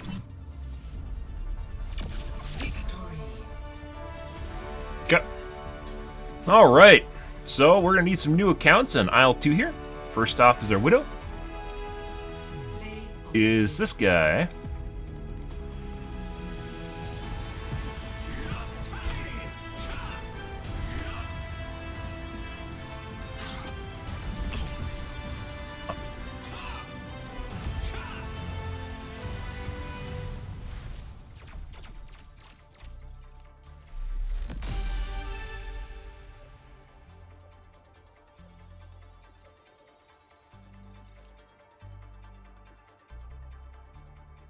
And then the Hanzo, which was snapping off screen too.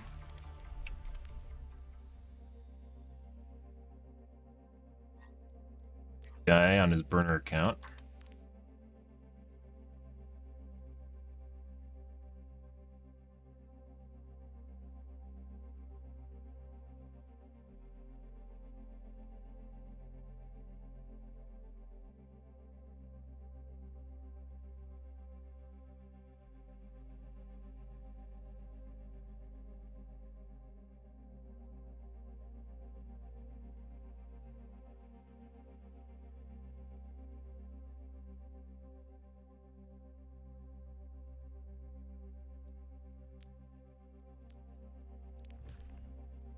Nice game.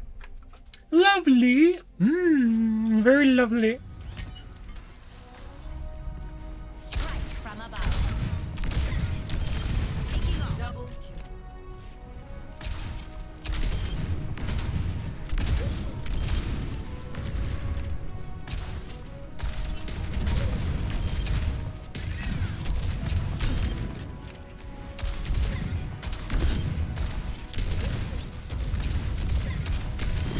Elimination mid-ascent. Do need to change my USB ports. Probably should do that at some point. They'll do that tonight. Make sure that they're all on their own hub. Sadly, my audio... Well, my audio is on its own hub, too.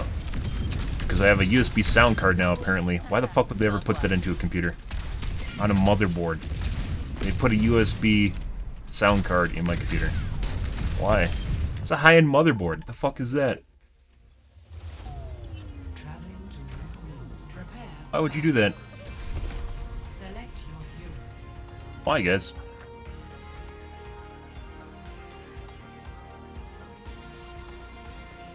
I don't know. Great googly moogly. Mm-hmm.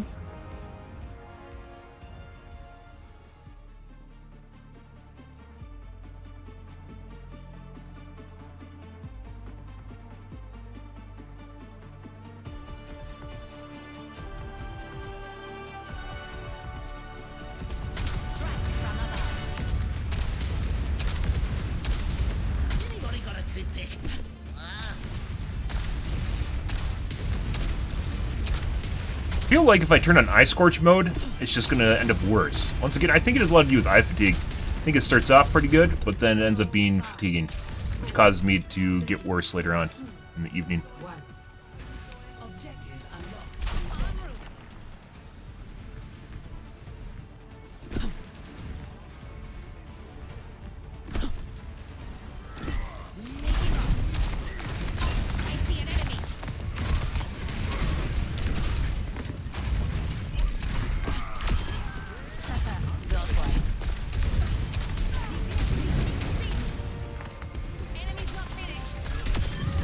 There we go.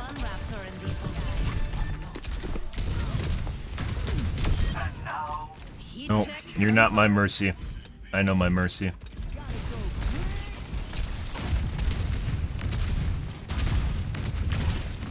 Should see some hit scan real soon. Teleported. Good start.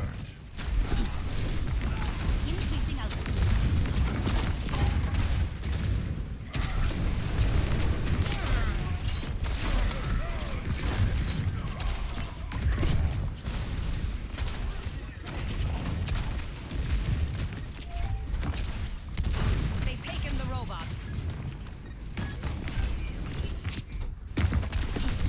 Enemy over here. Beckons us toward our destiny. Hey, go! Oh, look at us go! I need healing. Excellent, thanks. Lucio with the Zen guys. Like, I'm not big into like counter picks and having synergy on your team, but there's certain healers that do not work well with other healers. Simply because of the way they work. Like, Zen's not a primary healer. Greg would be better than Lucio, because at least she has a direct heal.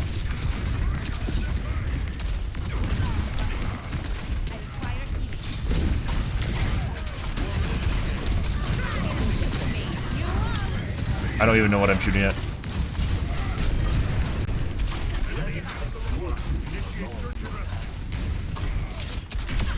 I look after my own. Hmm. You have my thanks.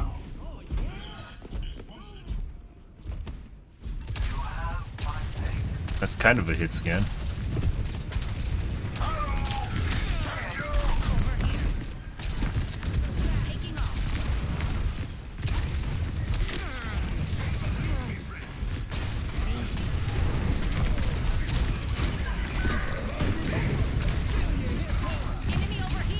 That is looking like fucking cute. Really could use an ult right now.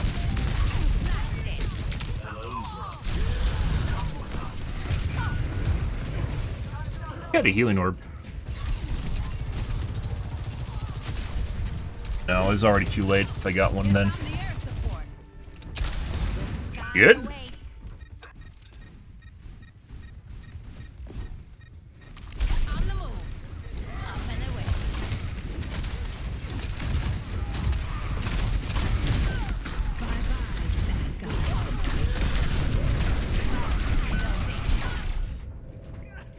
Rocking a hard place, guys. That starts there. Also looked like she was looking at me through the wall. That's one. Hmm. Huh. Farah's cheater bait, guys. I mentioned that before. 100% cheater bait. Repositioning. See?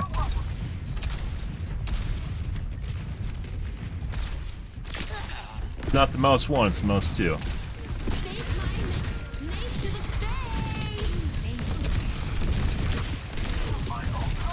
Really could use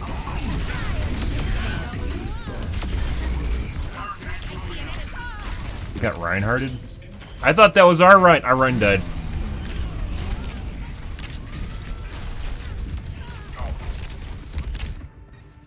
I was dishing it out for a minute there. More than a minute. Can't keep track of time, Pharaoh. Shame. Increasing altitude. Hello, brother. Come with us.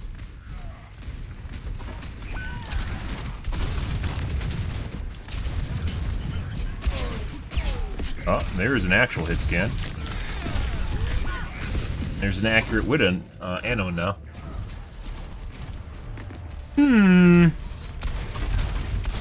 Pre-aim? The skies await. There's one core for some reason, so I have it set up the cores 1 through 7, or 1 through 8, and for some reason, one of my cores is not being utilized. Take a look at that here in a second, too. That could just be the game doing silly shit, or it could be something else. That's the Sojourn?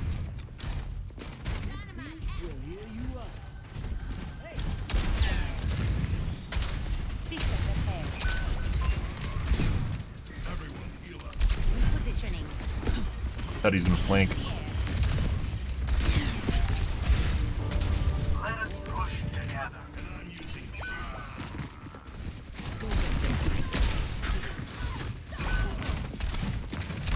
Looking to flank.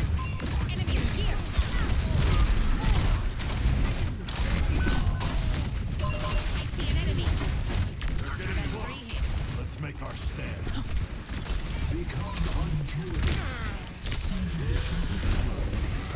Fucking left.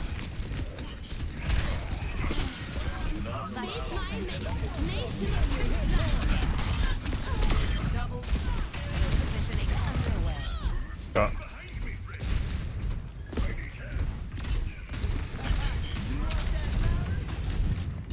Group up with me. It's not as bad as chasing a tracer or a ball, though.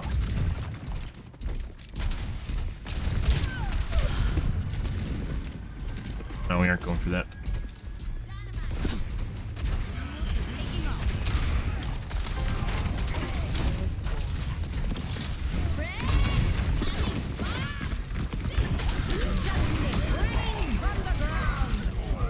Get him? We did get him.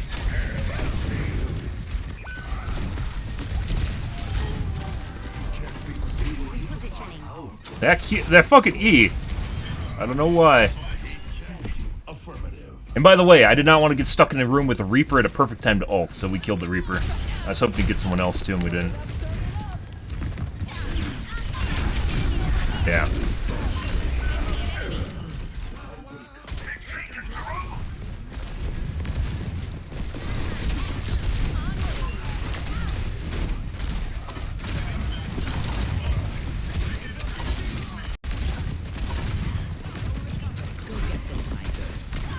Whoop, that's McCree. Ah, did you get pissed off and toggle? Let's find out. That looks like Priam again. Yeah. Ah, you can't make this shit up, guys.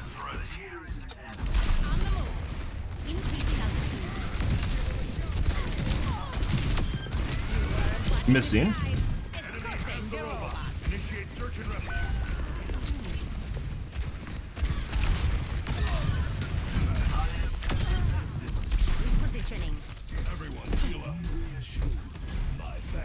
Healer soldier? Hmm.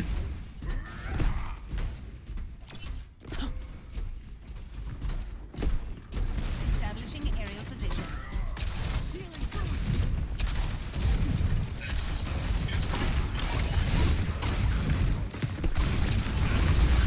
I need healing. Excellent.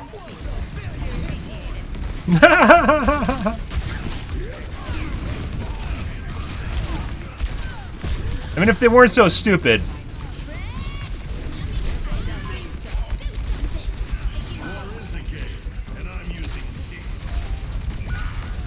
The enemy has claimed the robot. A claim kill. 60 seconds. No, he he should have kept sliding. I had that perfectly timed. He stopped literally right. I don't know if that's the end of my slide or what. If he went down a foot further, guys, like 2 feet, he would have literally died. I don't know if he intentionally stopped or if he ran out of boost. That's really unfortunate.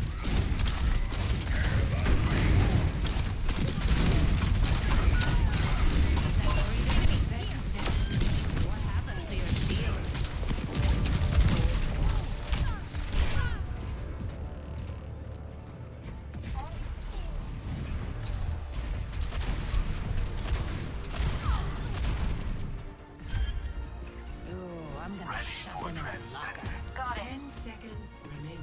On the move.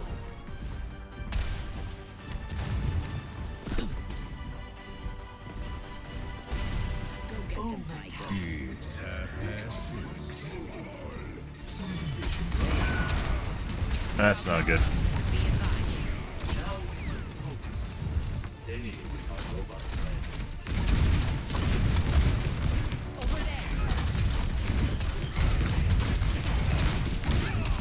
Jesus fucking Christ. Holy shit. That was an extra fucking bullshit grenade. Yeah, holy fuck. That's at almost max detonation distance, in which it'll actually trace and then blow up in the air. So it locked on and then it went further than the normal explosion distance. Let's see if we can get rid of the healer. We need to get rid of the healer. No. I'm pretty sure the McCree toggled, which is the guy that was pre-aiming us.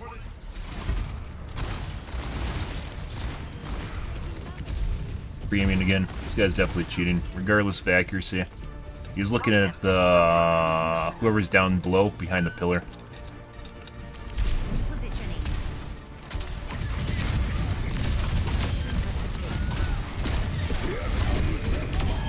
I'm taking this round, Ricky. Justice reigns from the ground. Lock up. Stutter. Establishing area position.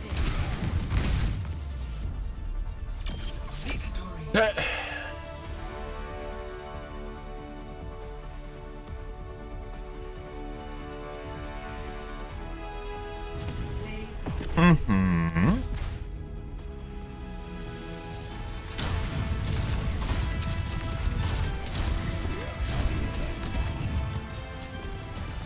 Justice reigns from Stutter. the ground. Yeah, stutter.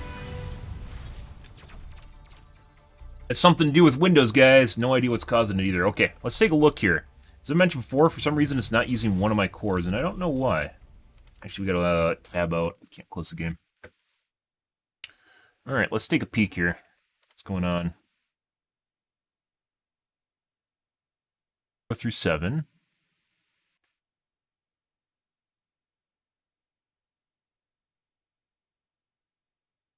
Not using a core? Why?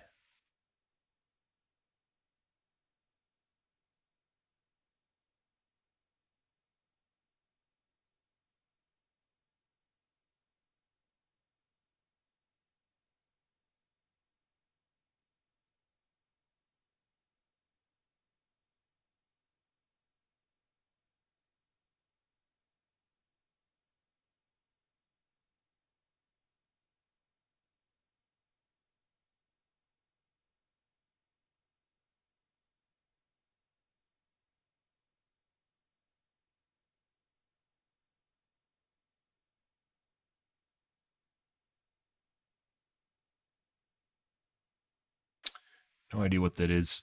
A lot of SVC hosts that run, and I have no idea what they do. You can see the old affinities here from my older processor. Above normal. It's on the other core, so it's not really a big deal.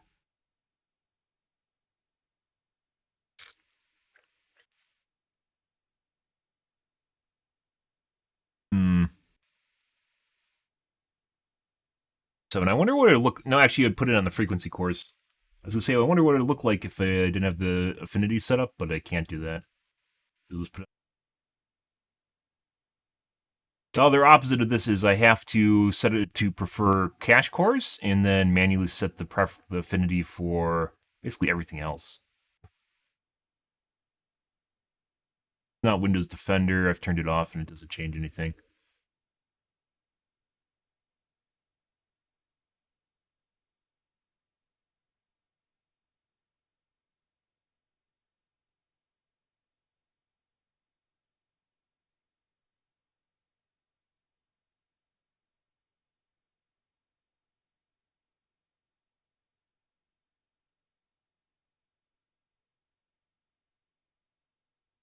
Above normal.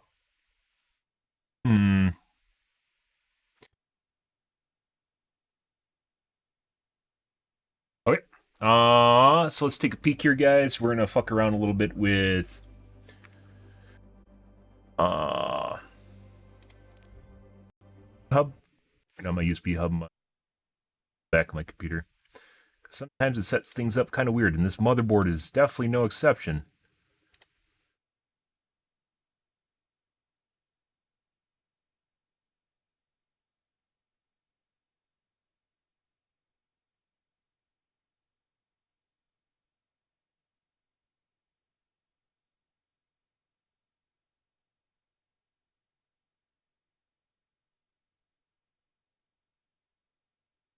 That and has some of these have more hubs internally on them. Like this one, I believe it says it's connected at 2.0 speed, which doesn't even fucking make sense. 3.0, 3.0 speed. This one, right here, ports 3.0 and it's connected to 2.0.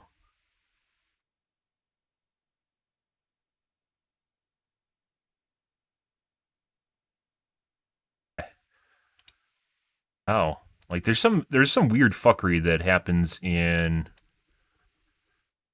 Doesn't give you as much information as going down the bus does either.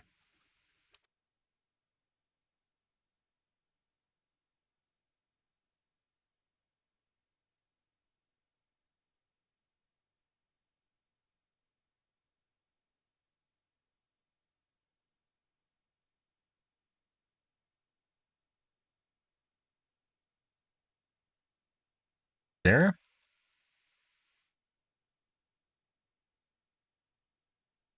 Point 1 supports 3.0 connected to a USB 2.0 port. The fuck is this shit? What the fuck? Assuming that hardware info is correct, which maybe we should upgrade hardware info here.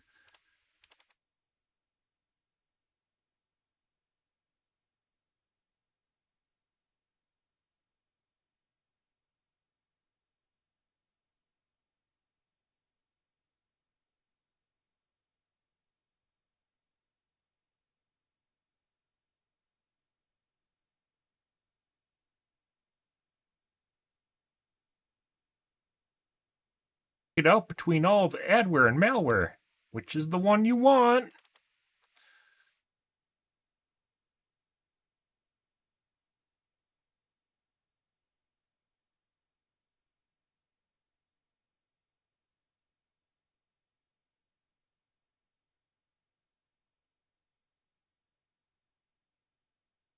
I also have C states turned off too, which actually technically makes the processor slower. Locks it. More so for... Oh, still... Whatever that is. Still whatever that is, guys.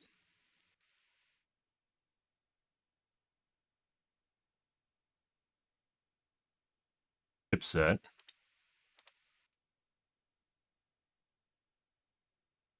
Hub.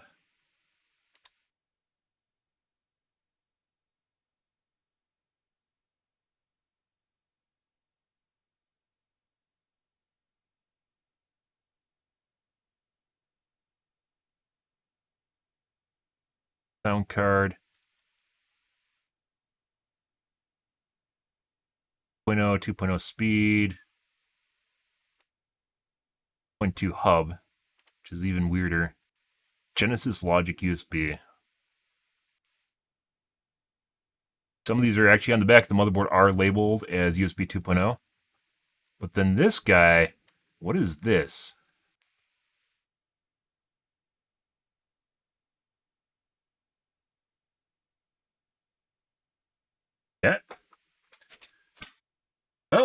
Let me move it.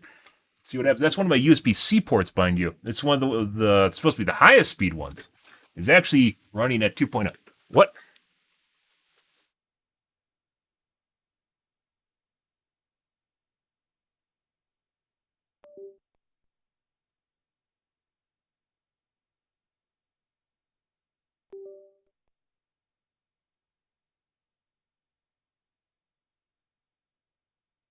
All right. I don't know why you can't refresh the list, mind you.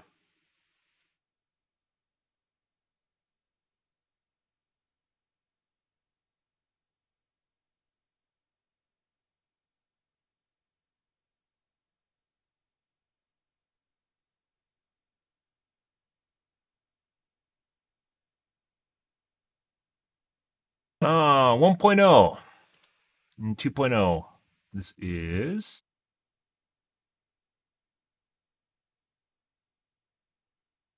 Oh, you know what? You know what I haven't done?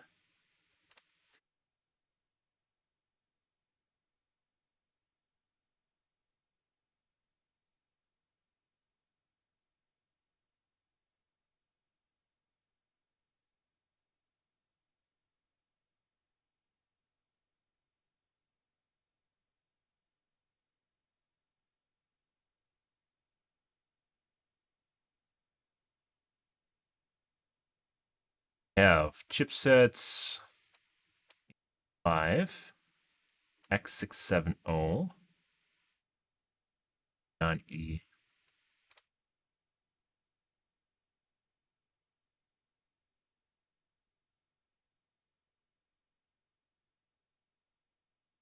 Okay.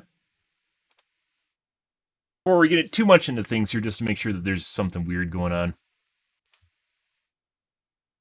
I don't want to install...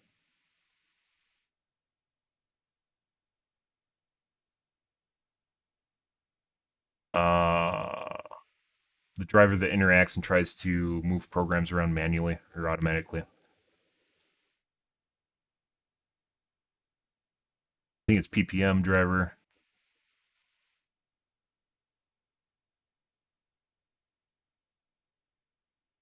Driver.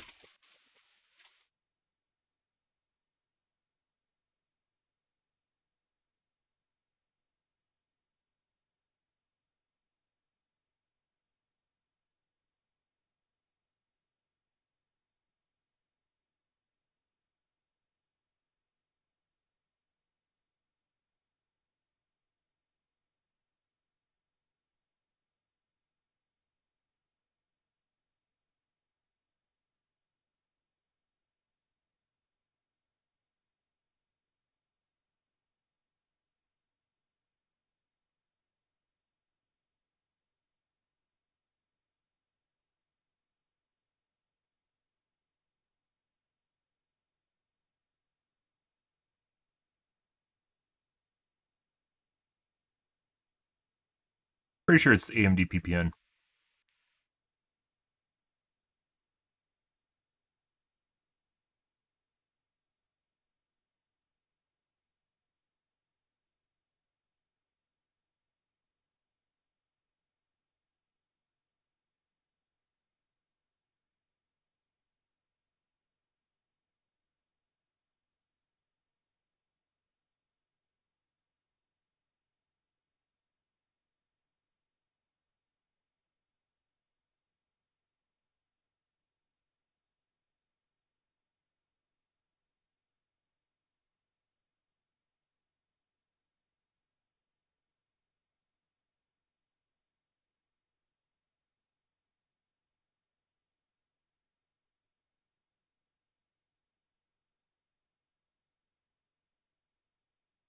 Driver I think is old. SMB Druff is old. GPIO I think is old.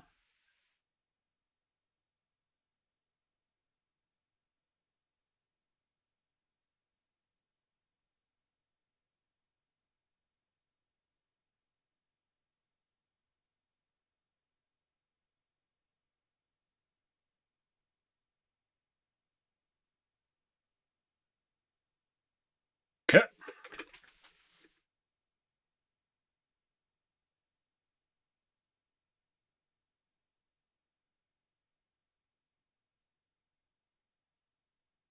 I don't know if this will change anything at all. I hope it. The weird thing is, guys, sometimes when you install chipset drivers, it makes things worse. Not usually, but sometimes. And this is a really weird bird, so see how it goes.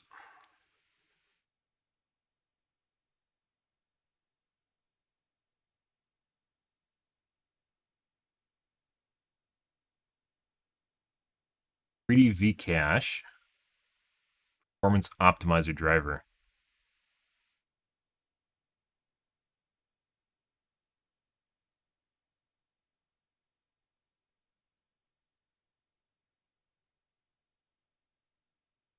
Yeah, I think it doesn't do anything if you have it set up manually. I didn't see that in there, though. Better not start doing funky shit.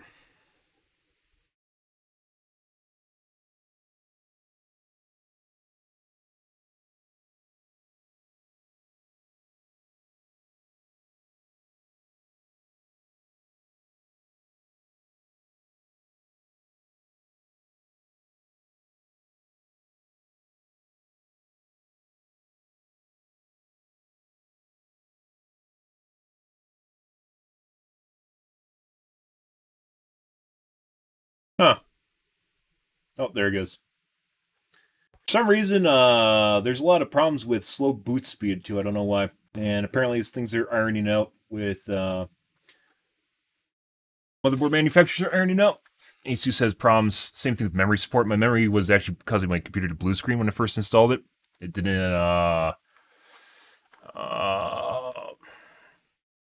port my kit, and I'm probably gonna have to update the BIOS at some point here. Hopefully with newer. Kind of weird because the memory actually tells the computer what it can do, and apparently Asus hasn't figured that out or something. It's really weird. It's actually pretty amazing that certain memory is not supported. Especially the newer stuff that has like all the timings built into it.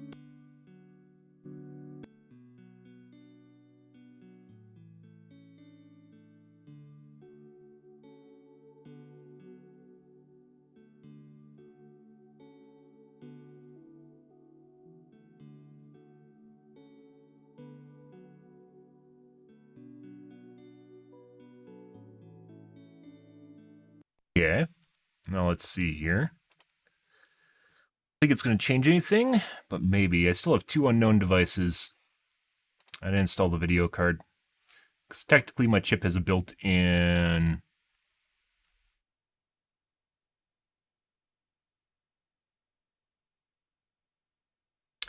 video card now? Out of Intel. For all the people that want built-in video. Yeah, you know, not really.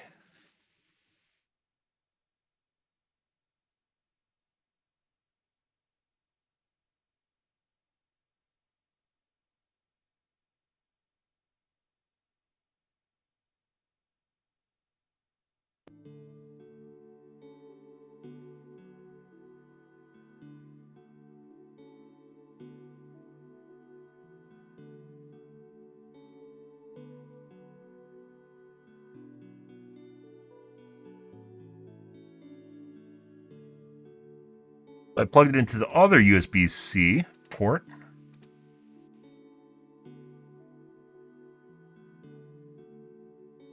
Both of these, both the USB-C ports are connected to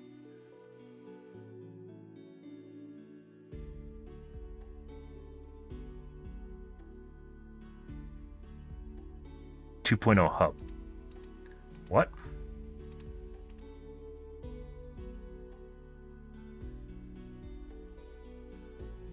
Viper. Oh, I take that back. I moved the wrong one. I moved my... That's my... That guy. I actually want it, so that's not off the processor. This is off the processor. This is off the chipset.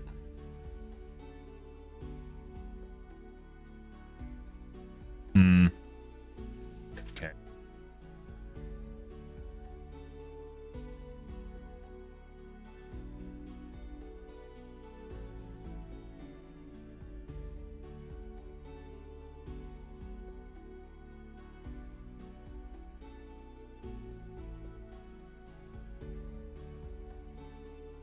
Yeah.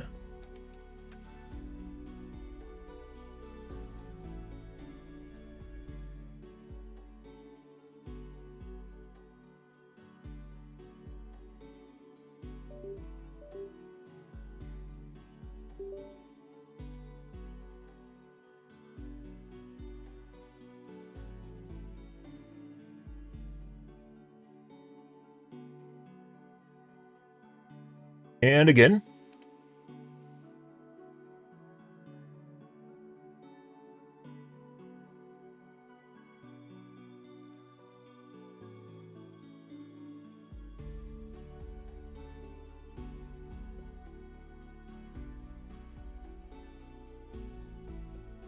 No.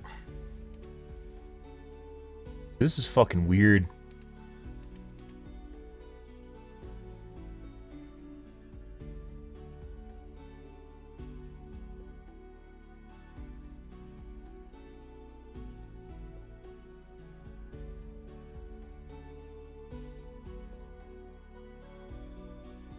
Now it's connected to... It's off the chipset.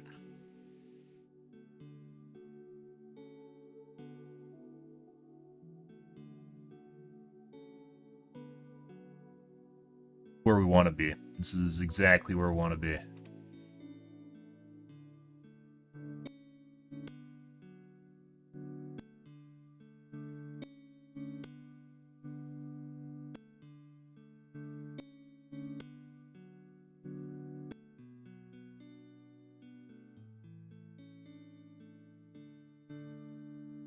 Now my mouse, despite being in another USB-C port,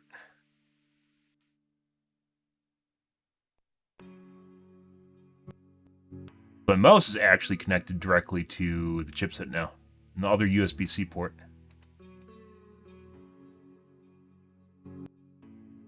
It used to be connected through the chipset.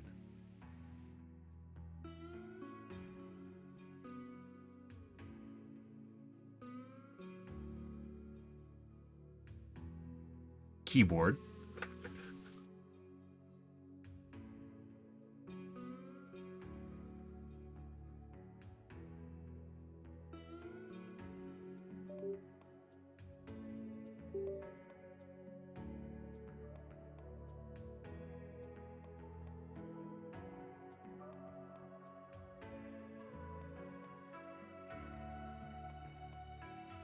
This is weird, guys. I'm not gonna lie.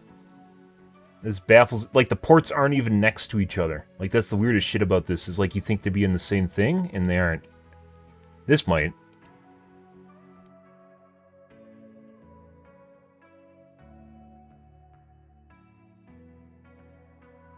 Still in the same cluster? Yes, it is. When I had it hooked up to the one next to it, it's actually off of the chipset.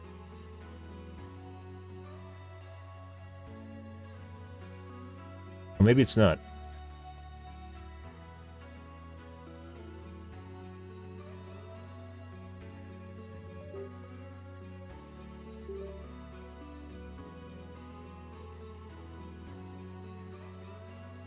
It's all a USB 2.0 hub. The 13900K, on the other hand, had one giant hub for fucking everything. Like, everything's just fit into the same thing.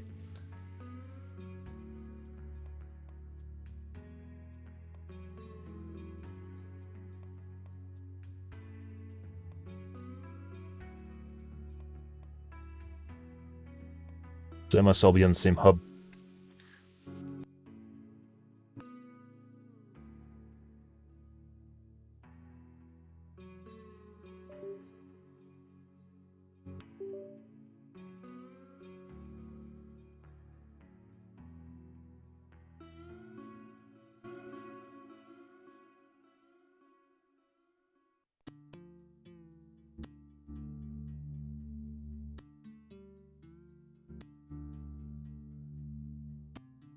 You shouldn't have to keep restarting this. It should just automatically adjust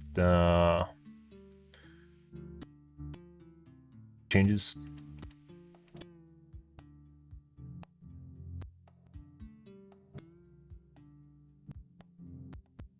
Go.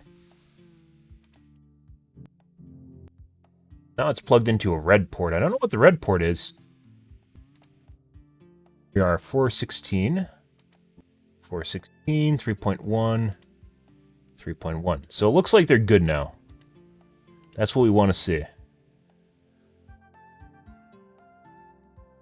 So two of the... Off of this hub, two of these things are actually plugged into other hubs. Like there's hubs plugged into hubs.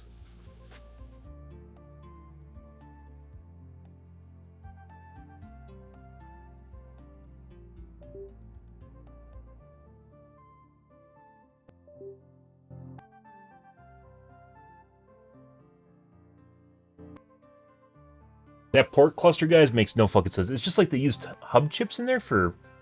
Now it's not even... Hello? Where'd my mouse go?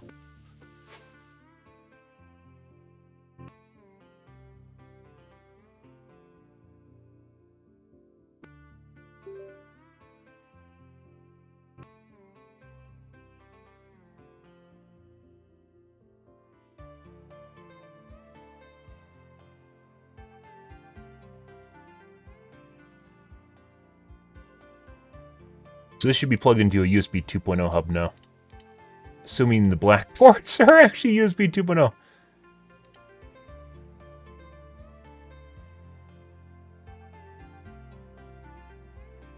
I don't know, this is the special port. It looks like it's on its own bus too, which is really weird.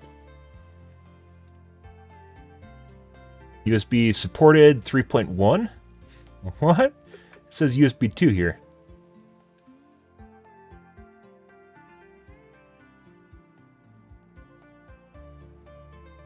I mean, technically it has its own hub, so that's kind of interesting.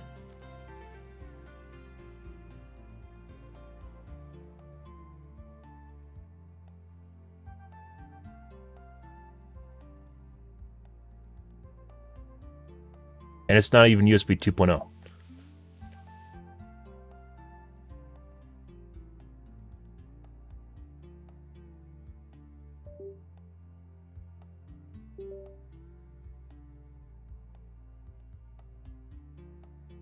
Who designed this shit?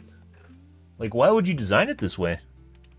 There's literally like 8 ports on the back, guys, and there's like 20 or 30 ports listed here, and obviously they aren't using all of them.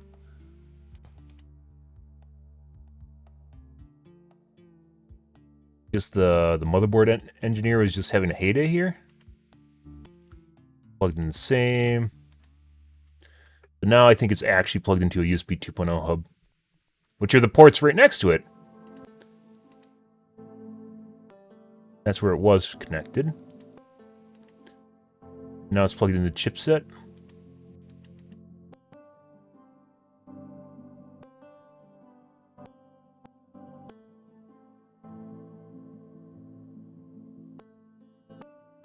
It's technically not even USB 2.0, it's USB 3.2. The device itself is 2.0.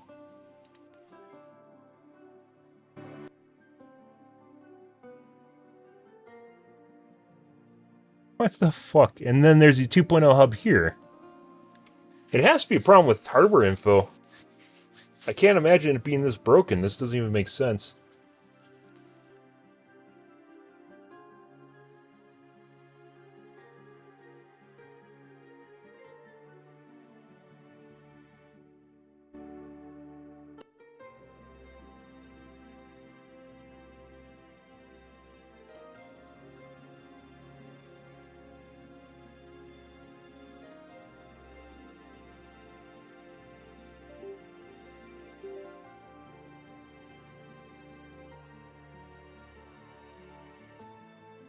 Alright. Good after this.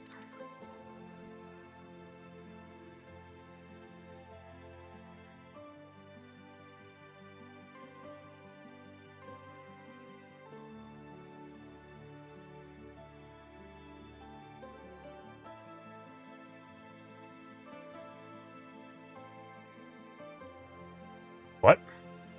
Oh no, that's right. Where is my keyboard is literally plugged into a port right next to my mouse right now.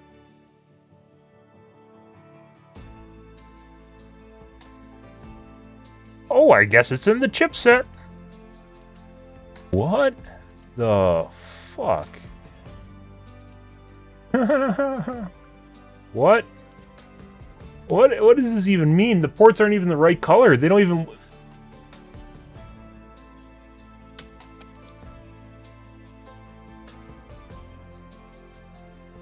Weird.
Okay, enough of this.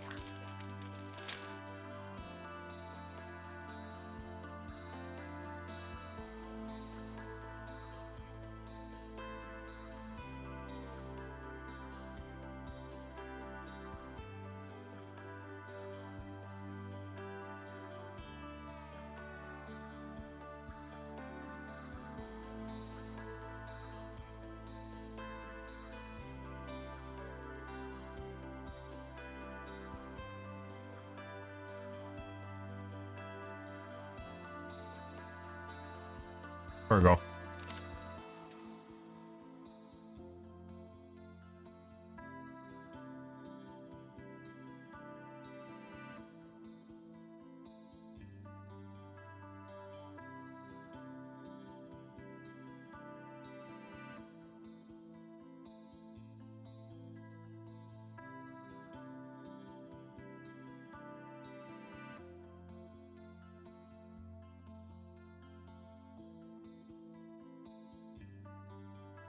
One, two, three,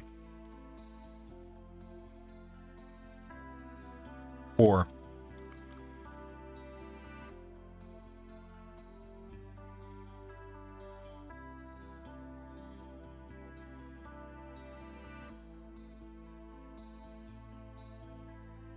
More than that. Hardware info must be wrong. 1, 2. I guess it doesn't include the sub hubs.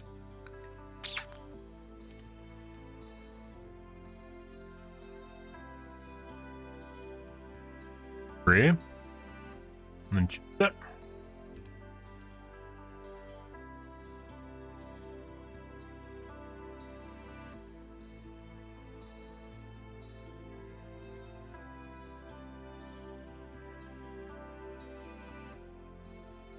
All right.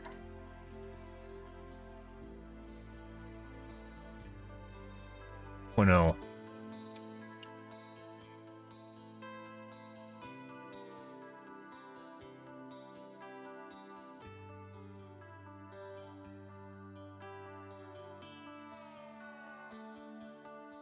$41. There it is. 3.2 is the actual chipset. This guy.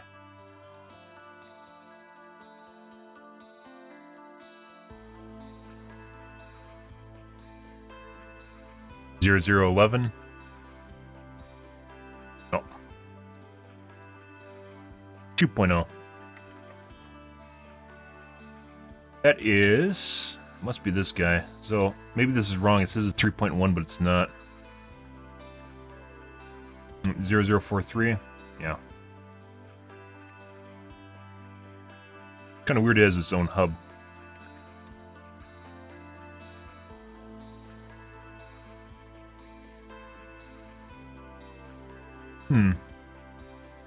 Meanwhile, the internal one says it has it's PCI version 1 and max lane's a 1. According to this. I mean, actually it is. What the fuck? Wait, what? So it's a 3.2 USB, but it's limited to one lane of version 1.0. 1.1. Why? What? BIOS bug? Dude, that's crazy.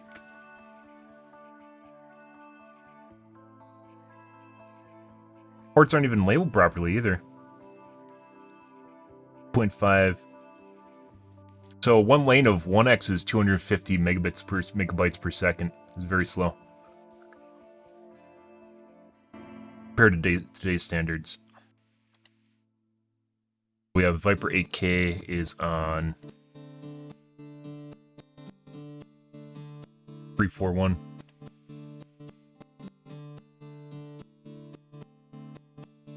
Here.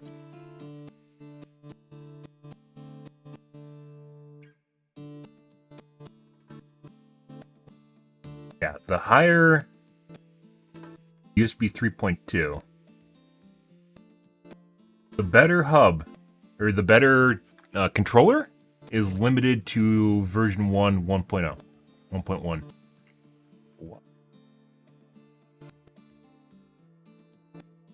416. I mean, these are connected directly to the CPU, so it's difficult for them to fuck them up. Try. I mean, they have two hubs connected to this guy.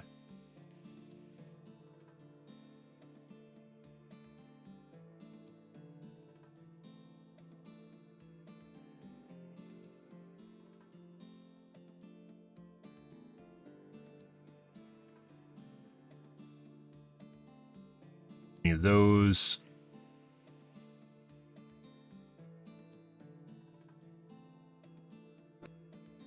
Right. Now let's reboot. One moment, please.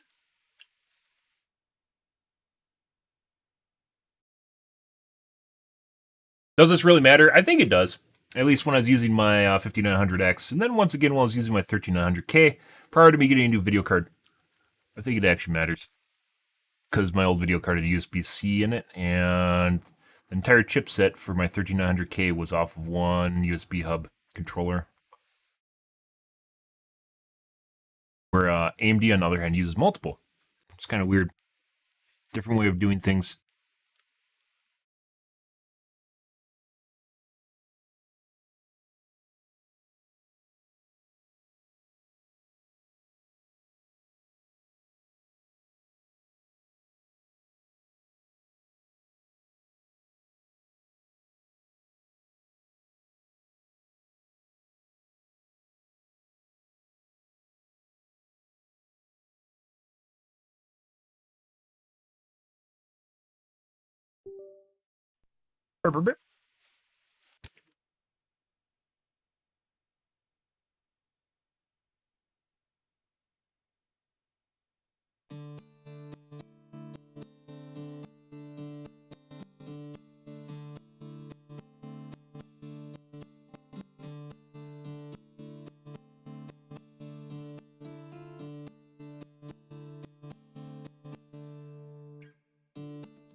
Alright, now let's see if we made things worse.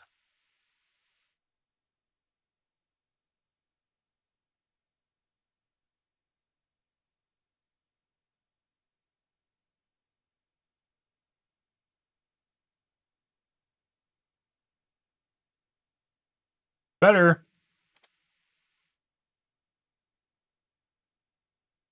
Woo! Ooh. Lovely. Yep, hooking up to a dedicated USB port really does help, guys. Might not seem like it does, but it does. It definitely does. There's very few things I can basically objectively measure. That's one of them. That doesn't mean the data is coming to the mouse. From the mouse is not erroneous. Apparently could be. Okay. Now we got the snake oil check in line.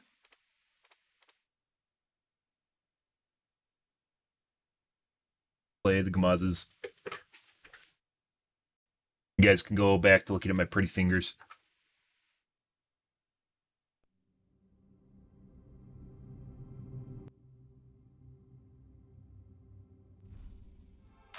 Alrighty.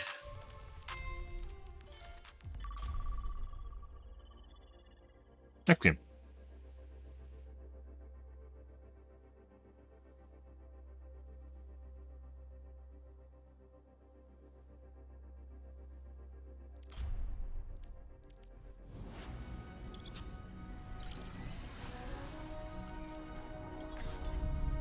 Strike from above.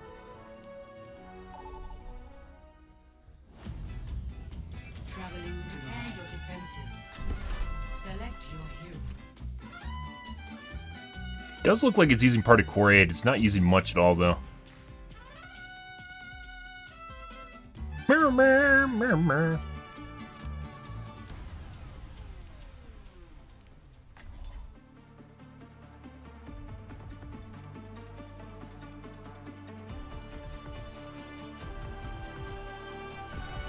Strike from above. On the move. Up and away. What happens to a bad joke about flying? Here we go. Never lands. Clearly. Oh. Here's another one. What sickness do pilots usually get? Sick of your jokes? The flu. Okay, Winston. Desert, in the desert, in the desert, in the desert. The cheetah lives for 3. In the desert, the cheetah lives for 3. In the desert, the cheetah lives for 3. 4, 1. Kids. Stop the payload. Commence combat operation. Enemy here. Blasted. Excellent teamwork.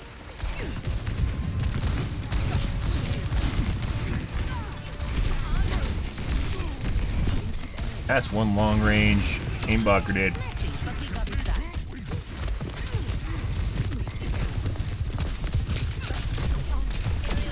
Stop that, Mercy. You're healing them and saving them.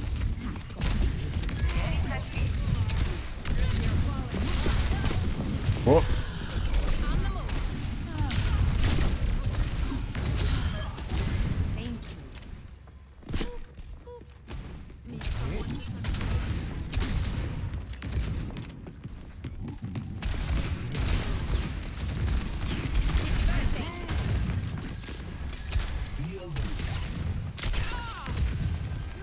Taking off.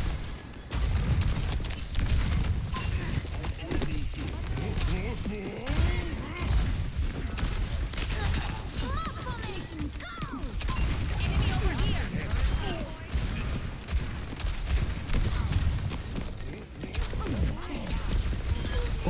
Okay. We've seen tricks. No more. None of these that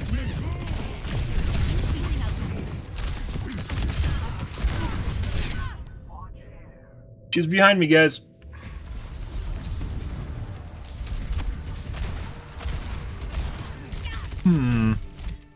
Good. all systems Ultimate nominal. is charging up. Positioning.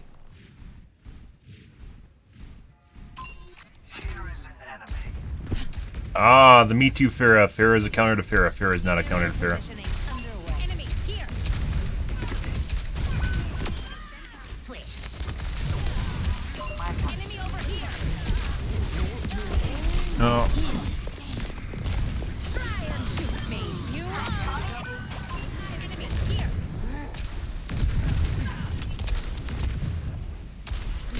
I don't think so.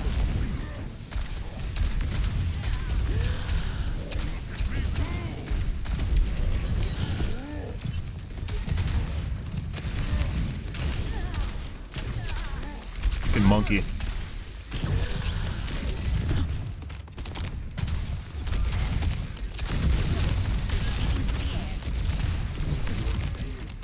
It's actually sort of surprising more Winstances don't actually try to shoot you with their laser beam.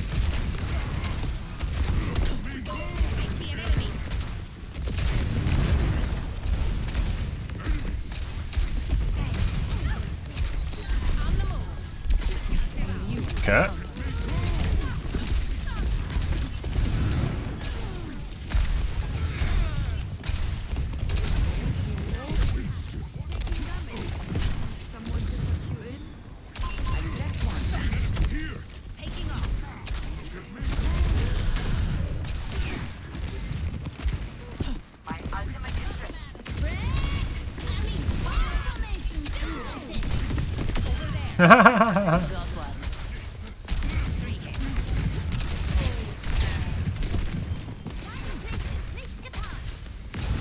Missed. Just barely.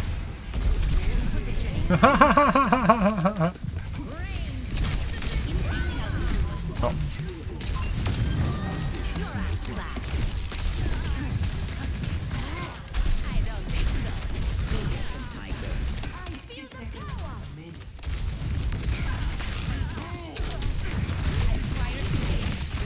Alright, we got dicks on me.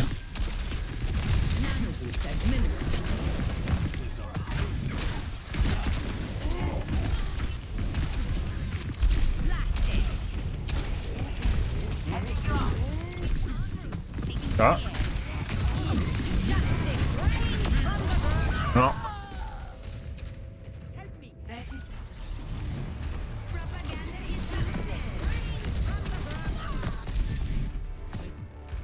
Mm-hmm. He has a fucking healing mercy too. And their Winston's trying to get on my dick too.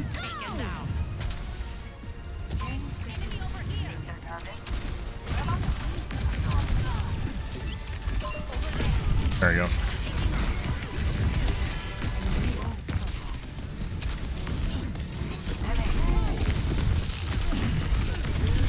Ooh.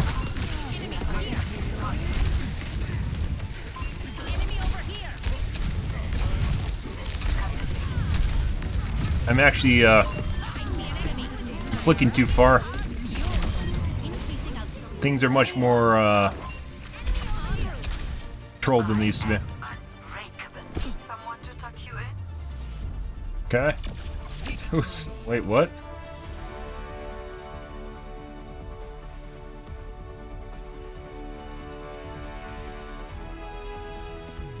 Wait, what?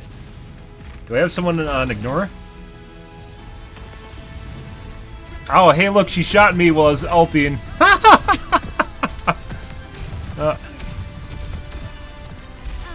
I don't know why she boosted away the Ana when she has a heal bot, but you know, whatever. Okay. I'm actually flicking too much. I was over flicking. Feels different, guys. Or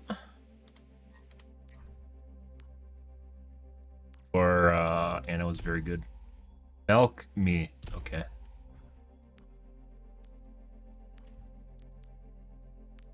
So even though we were 40% lots of spam, but we also did relatively good for directs. I was actually flicking too much. I was over flicking. I was wondering why. Like, it felt like I should, or there's like a drag when you flick. It feels like that's gone. I think that has a lot to do with setting priorities up. More accurate, I need to flick less and get a better result. Good. Do priority queue. It involves going to the practice range. See? Look at that. Instant queue the moment you hit practice range. They don't want you to use up those practice range slots.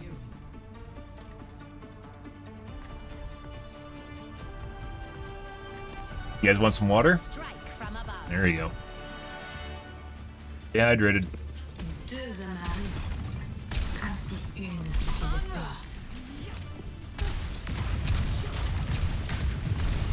close. I can't heal you if you stray.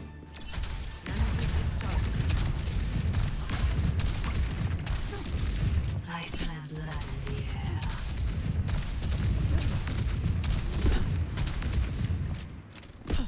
air. Hello.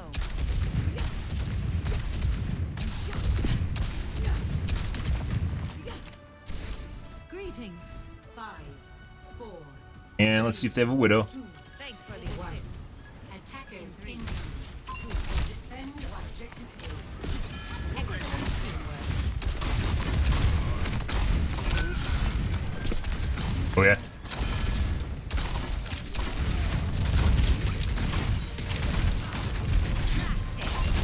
Over here. Go! Feeling more powerful? Establishing aerial position. That's the widow. Very accurate, McCree. Over there.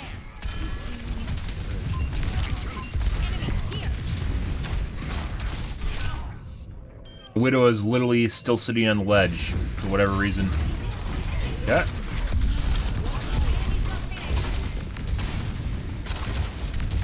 I see an enemy. No! Up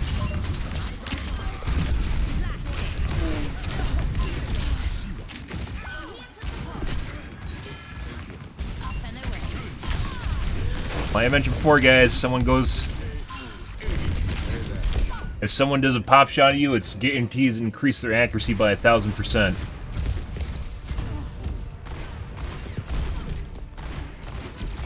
The Aria Force All watches over systems you. nominal. En route. Mercy just meleeed our Mercy. Oh my god.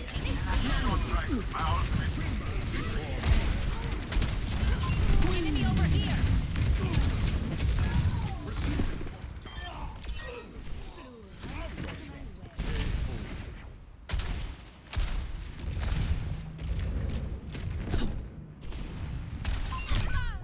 Looks like we have delay. Good.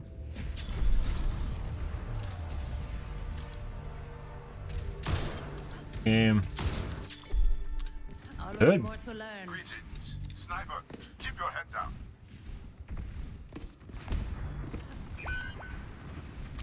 On the move. Increasing altitude.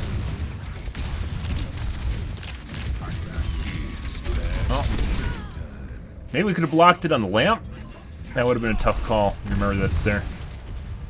It's past your bedtime. The skies await. Repositioning.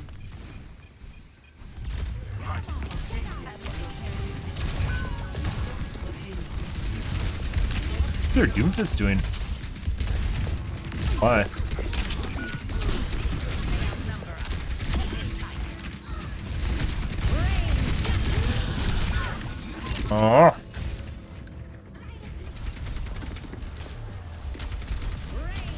I think McCree shot us, yeah. Ah, headshot though. Battle. I understand. Taking to the air. En route.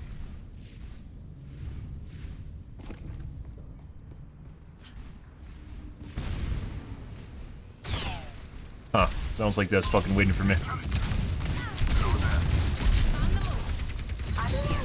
Excellent teamwork. That's Widow? Uh-huh. We got the pain.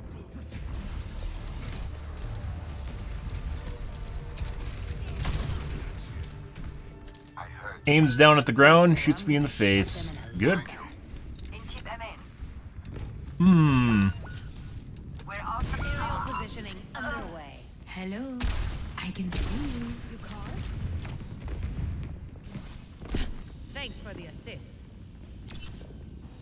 Winston reporting. I know she's just gonna try and get a cheeky angle on me to shoot me in the face. So. Oh, Winston. Yes, Winston. Yep.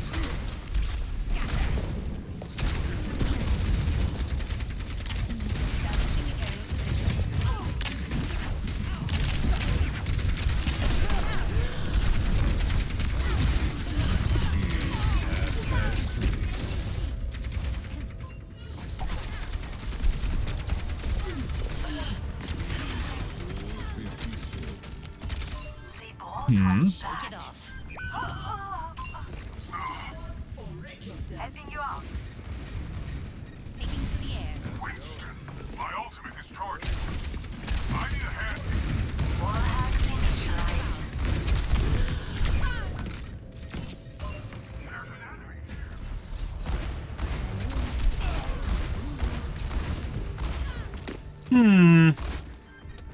Returning to battle.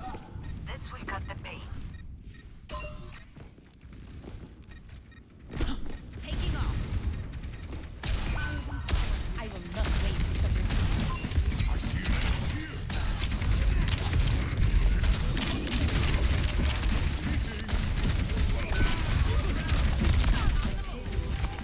Not sure why we aren't hitting anything, guys. So their Widow is definitely cheating. I don't know about the McCree, though. And so he swapped off to this guy, apparently after he ran out of banked accuracy.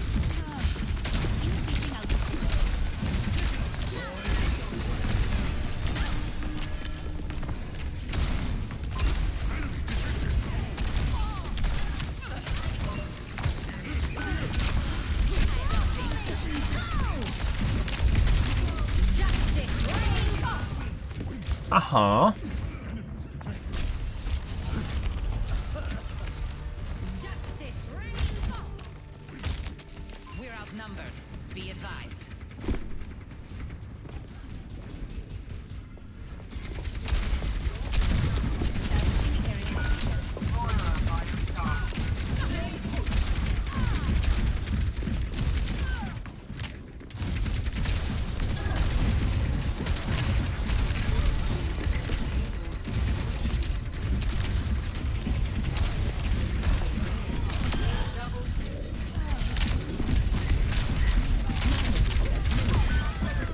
He jumped! He fucking jumped!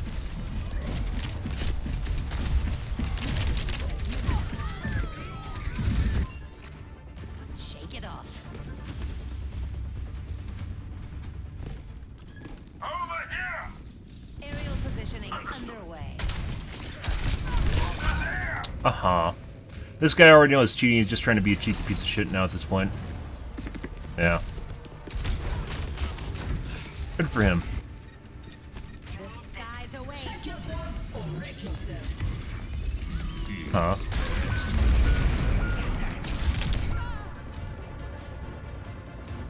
We got hit by an arrow at the same time. I think the McCree's also cheating. I don't know, though. Good. Yep, they're just looking to BM. Actually, that's our team. So the Hanzo's cheating. Yep, that'll happen when people are cheating and looking to BM on you.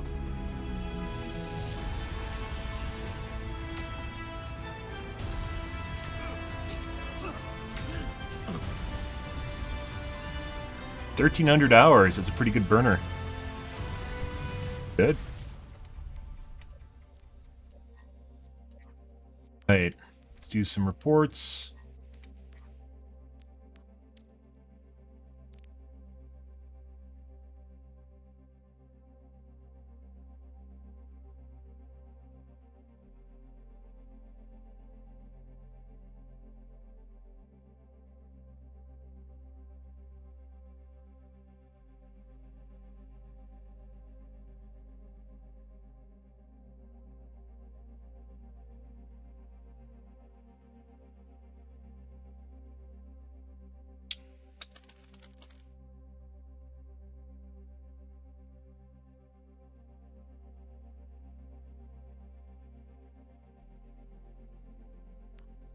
He wasn't cheating right away at the beginning, though.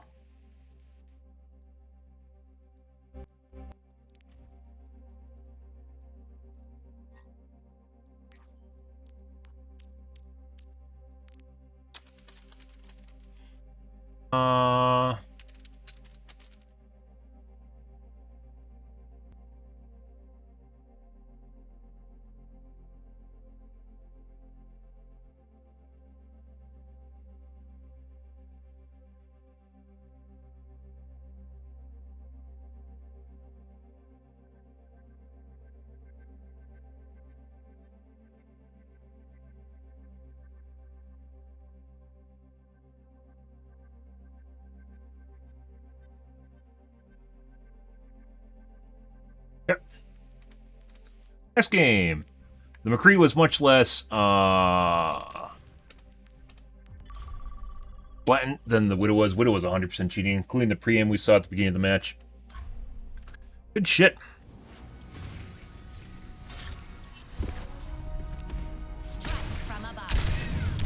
That'll happen, guys. Third Fry's worst nights for Overwatch. All the kids get on, wanna play with their allowance money. You know, you get banned again for the weekend. Good fun, especially when you're playing with your friends. We'll have those. But we got it done.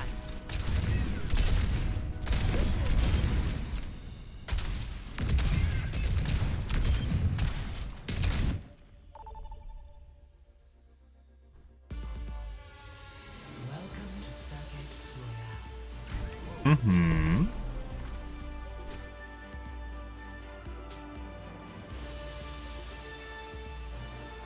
Ah.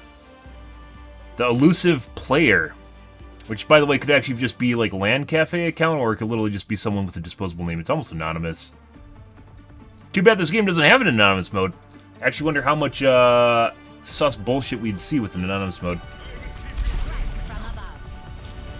Definitely gotten to the point where people know me, so...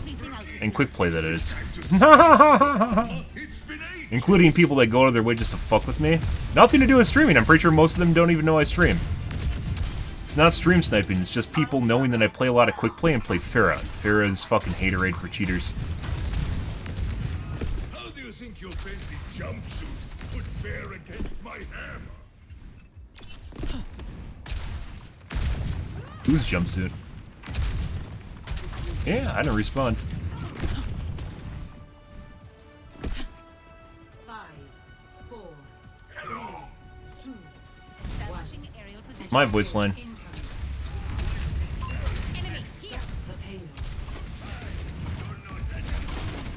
On Widow? Anna?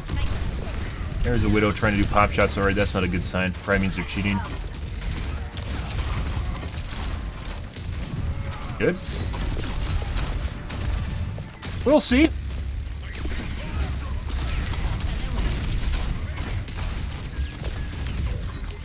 Fucking trying to do it again. Oh.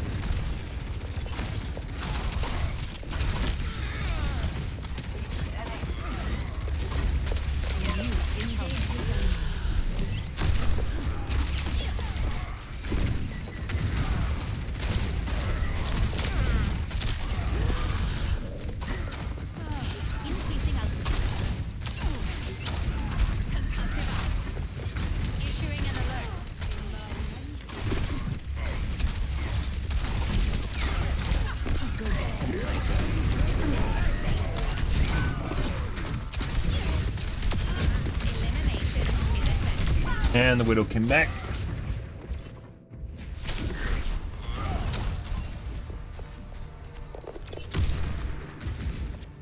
Good. Good.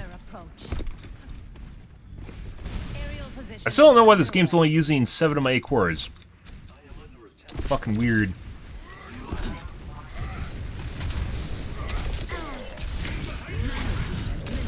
My 5900X was using 8. My 1300K is using 8.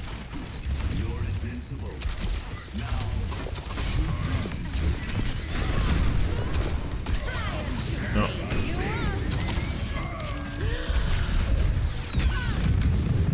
I didn't see it soon enough.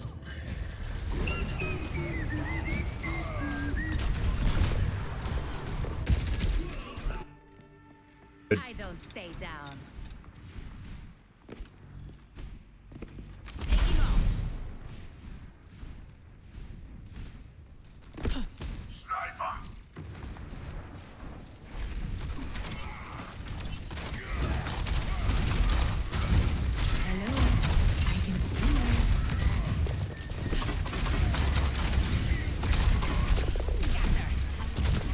It might actually be a normal Widow. Fucking weird. She actually misses.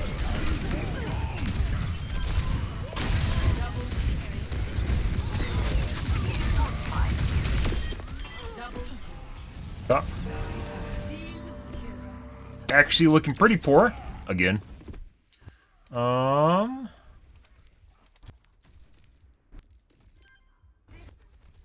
Go to my accuracy. I'm making popcorn. Sniper. Positioning. Aerial positioning underway.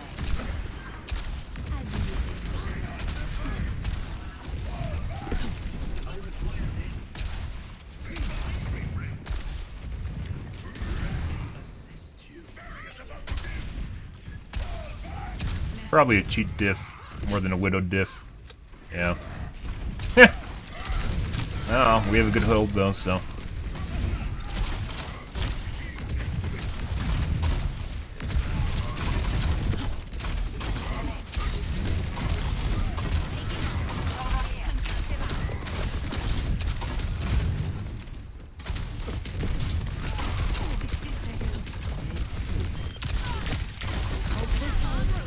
Ha! Bad timing.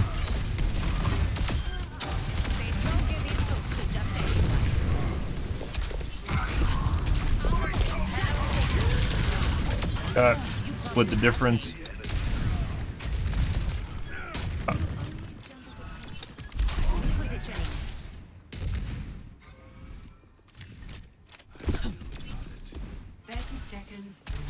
Pretty long distance on the Widow. I wanted to be able to shoot the Widow and then shoot the Rhine that was running away.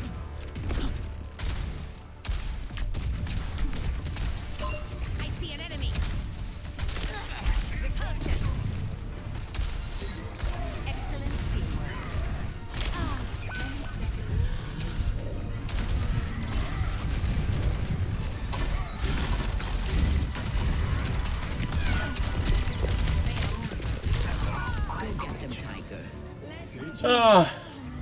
How's your evening going, Slane?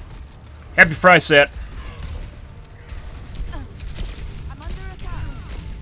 Hope this helps. Returning to battle. Wall hacks initialized. Aerial positioning underway. Hello, I can see you. Trying to pop shot me. No.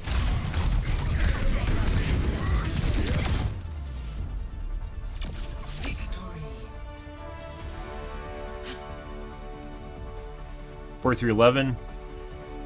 No, I'm pretty sure it's our Widow, the cheating Widow. Nothing to do with her Rhine. That's all it takes, guys, to completely destabilize the game. That takes one. Maybe she's just really good. I mean, look at the missiles. Look at the missiles coming in. You see the missiles? You see me right there with the Rhine? Wow, that's crazy. Okay, let's try something real quick here. It might be doing weird shit because it's moving around the processes. BattleNet.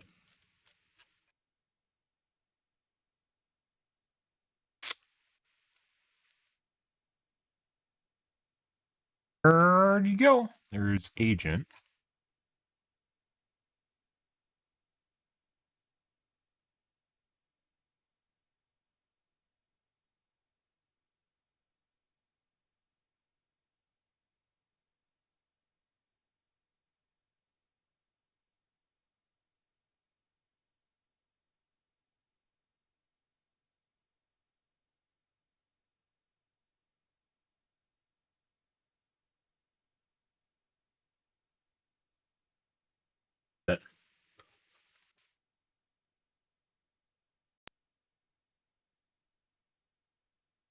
Oh yeah? Someone paying you to do that?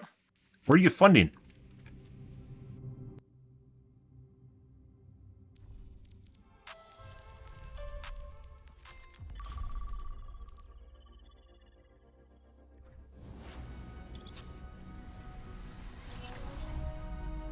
Strike from above.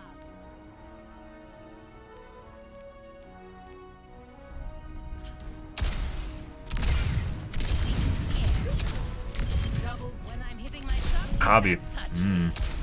Best CNC machine. Take it to a shop. Traveling to Mumbai.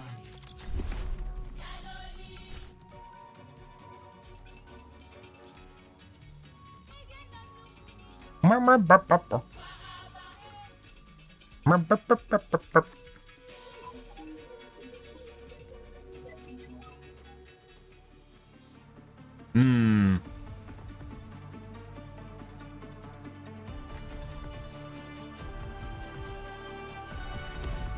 Oh, my endorsement went down. Oh no. You know how we have to. You know how we raise our endorsement? Wait. You can't endorse people in the game? What? They changed that? I've got one. What do you call a sleeping detective? Tired. Undercover. Well, I mean, some plastic. You said ABS. Some plastic, maybe. What do you mean, sleepy?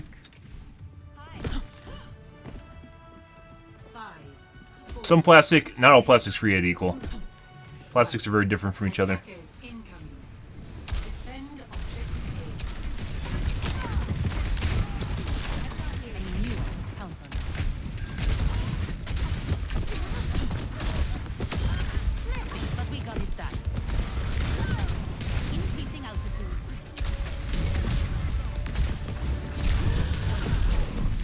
Hmm.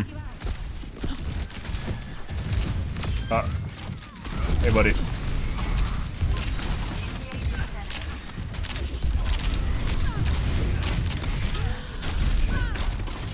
Anna showed up. Feels like my shots are super delayed, guys. I don't fucking understand this compared to where I'm aiming. Or maybe I'm aiming slower. Yeah, I fuck things up by moving my ports around.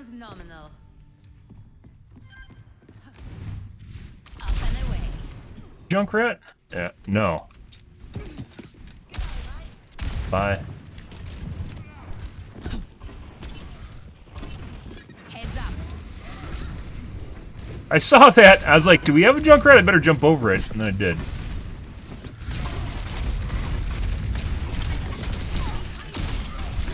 Oh, I was too close to the ground. Yeah. The skies await. Eyes on a target. I don't think it depends on where you live. As far as 3D printing firearms, pretty sure that depends on where you live. Also very dangerous, because it can explode.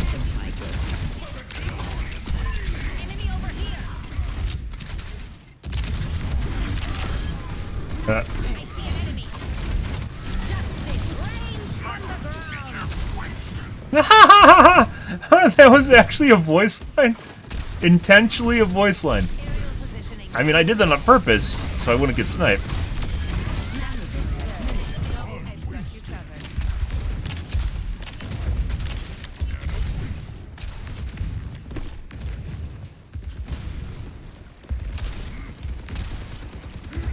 Yeah, 3D printed firearms are actually really dangerous because the barrels can explode. And they usually do. Depends on how long they last for. Depends on how thick they are, too. Some people, like, if they do stuff like that, they make the barrel out of metal. They use a metal barrel and just make the receiver out of plastic.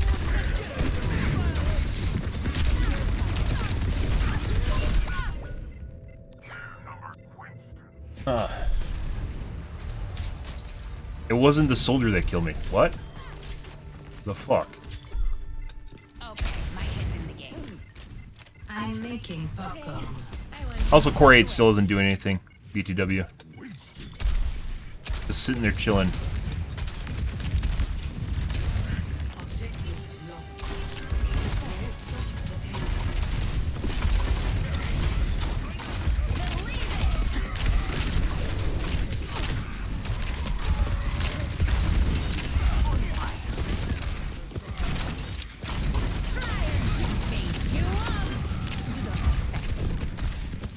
Winston. One nice guy.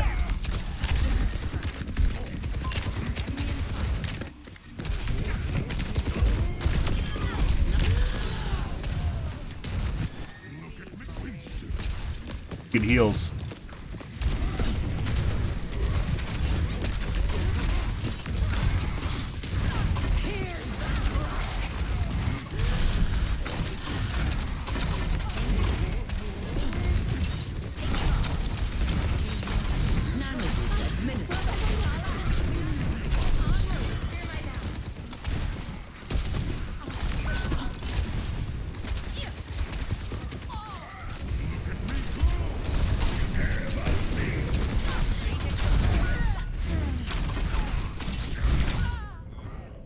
No! Desync!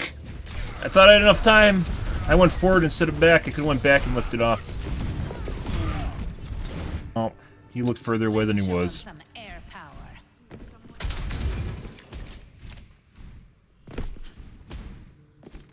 On the move.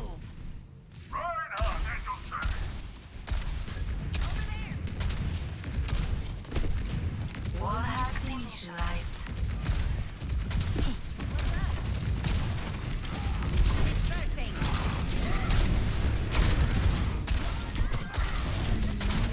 That's 3 directs.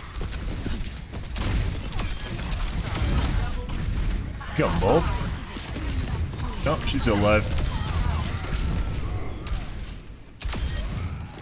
Ah! Okay. That's better.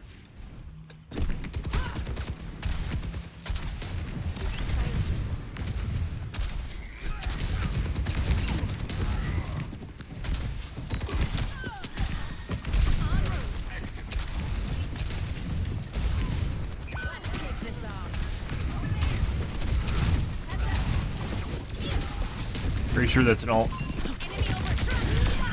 Oh. He did have an ult.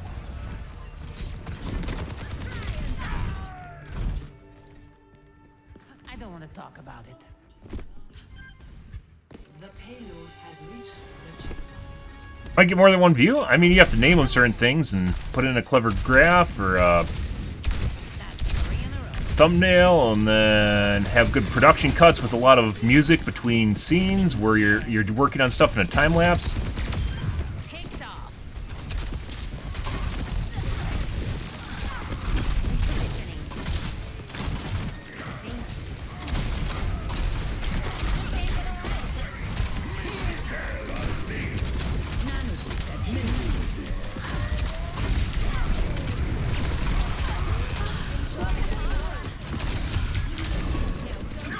Oh. We were in a snow orb that I couldn't tell that we were in a snow orb because of all the other shit that's going on my screen. I mean, that's pretty cool. I think a lot of DIY videos has to do with telling a story, time-lapse of the actual footage of you making it, and then talking about problems you encounter and acting like it's something that sucked, and then you persevere by overcoming it, stuff like that. That's what the kids like. Which is usually what a producer can do if it has all the footage for you.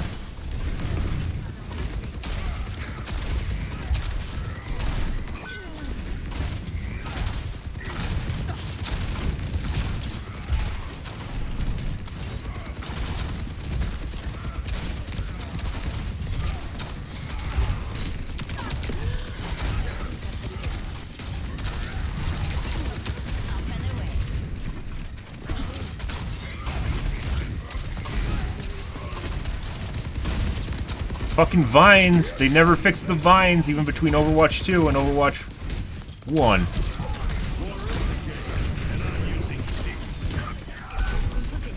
God. No, we're gonna go back. System repaired. Ha! The card has googly eyes and I just noticed that. Are those tongues? No. They should have put tongues on them.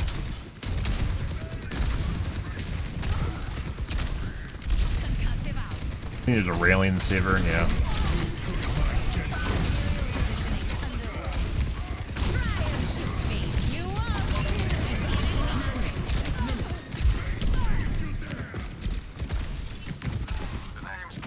Eyes here.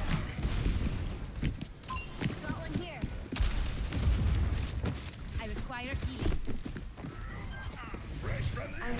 Cut. Thanks. Color me impressed.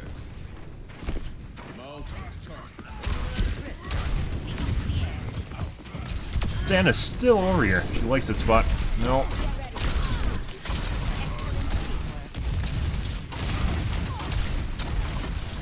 I believe that's May. Oh, that's a soldier. 60 seconds.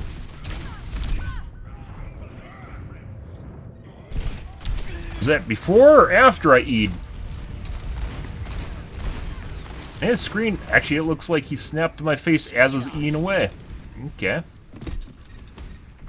Yeah. Fortified.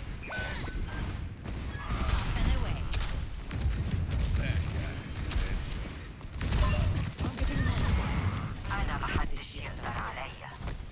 30 seconds remaining.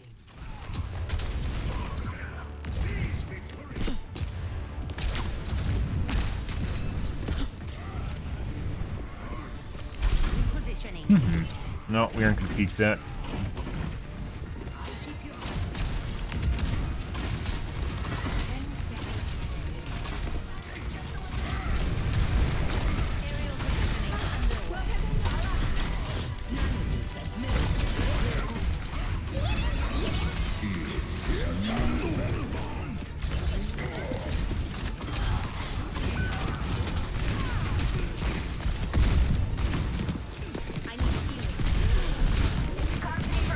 Yeah, that's not happening.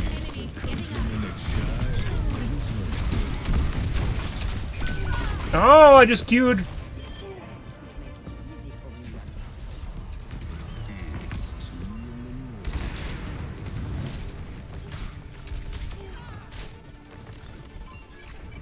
Always more to learn. Just trying to survive. We're silicone. Does it mean it's like really low pressure?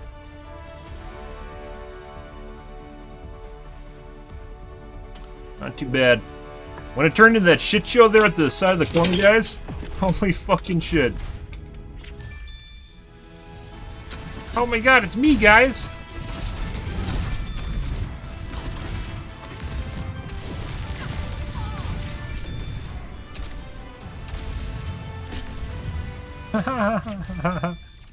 Healers were pretty good.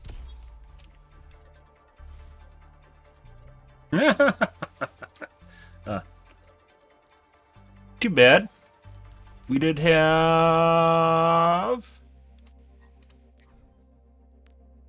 some hit scan shooting at us.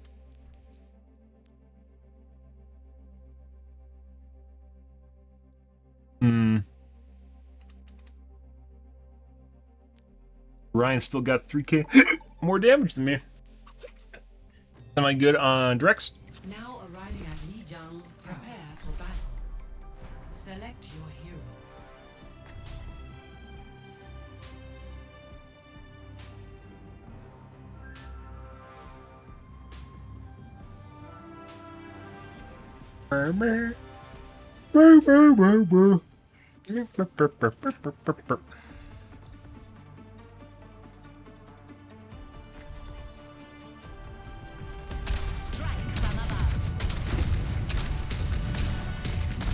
One more mission, huh?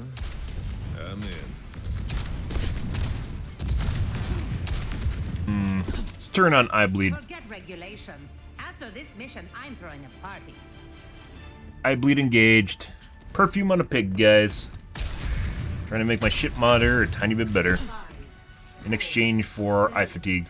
2, 1. Round 1. Capture objective. Coming at you. Commence combat operations.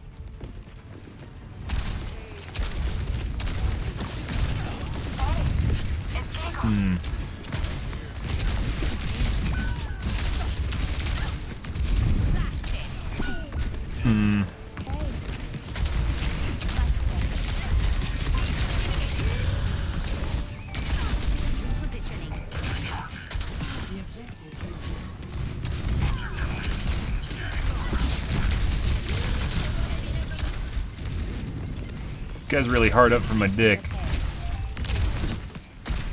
Who's watching me though?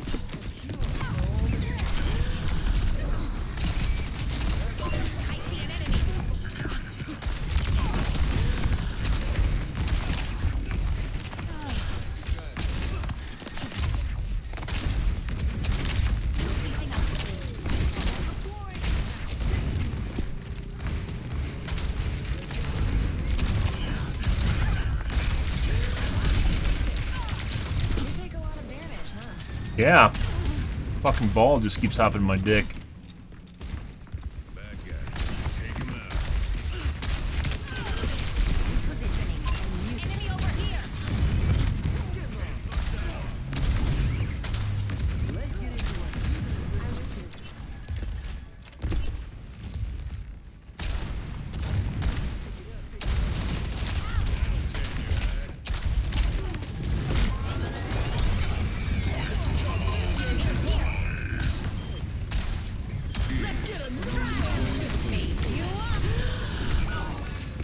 You peek back out into it instead of going to the other side.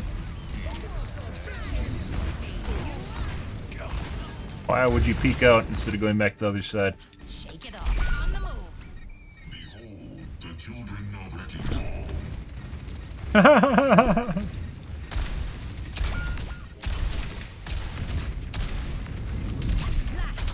Uh-huh.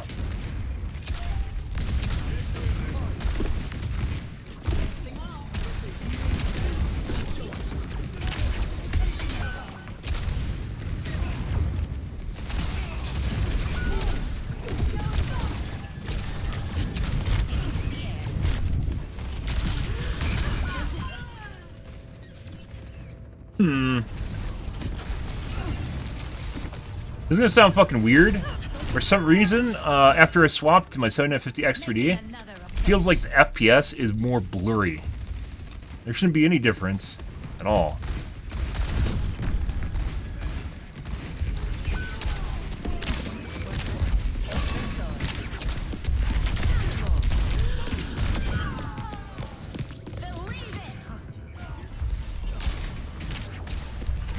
Like, it's harder to keep track of shit, despite my FPS basically being identical. Okay, my head's in the game. Like I fucked up a setting or something? I don't know.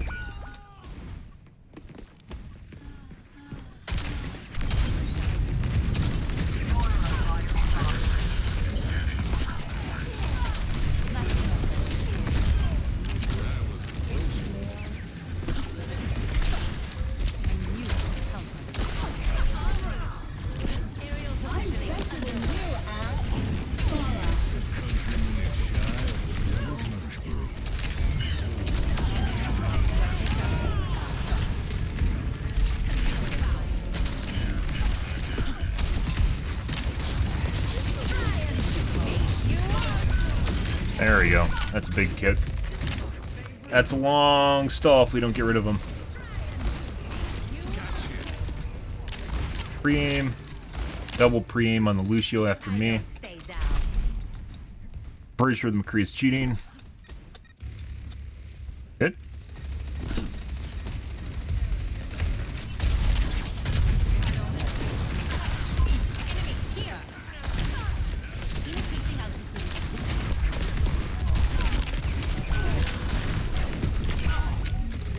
And I just died behind a wall.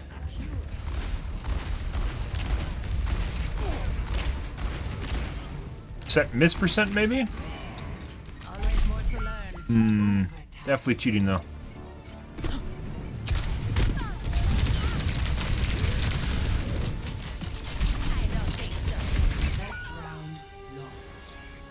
Ah.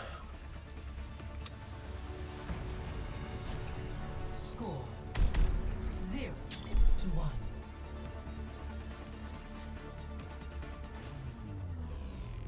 I don't know if this guy's memeing or not. That was completely unprompted, guys.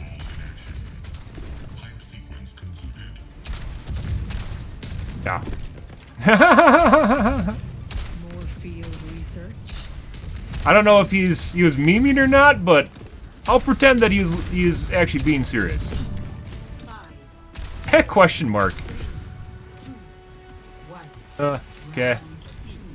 Yeah. If you have no idea what people are talking about when they talk about cheats, don't even talk about it.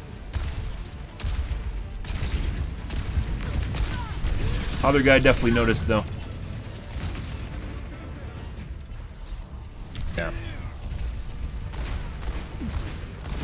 It looks like he has a set miss percent. His aim is extremely robotic, and the shots that he missed look like they should be easy shots. He'll hit like a dead left and right angle, but then when I'm going in a straight line, he'll miss those. Definitely cheating.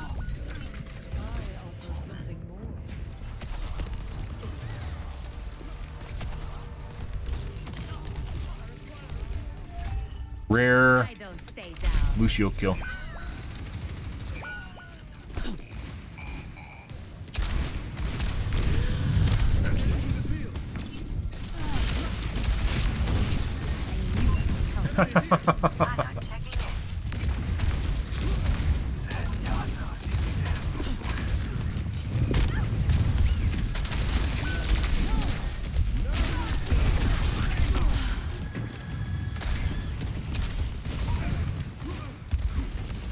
ball is also extremely oppressive.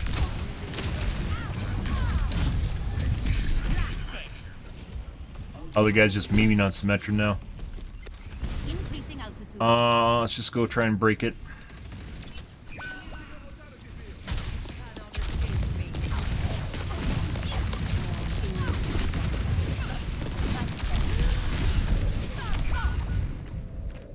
Showed up.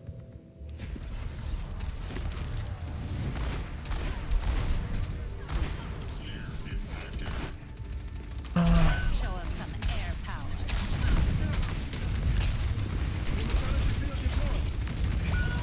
Taking off.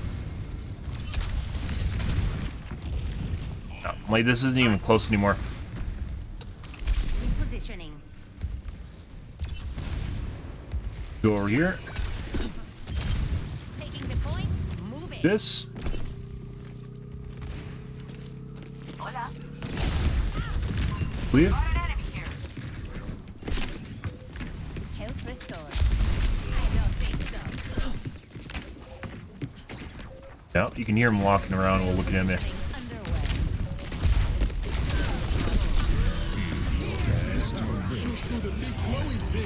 I love shooting through the big glowy thing.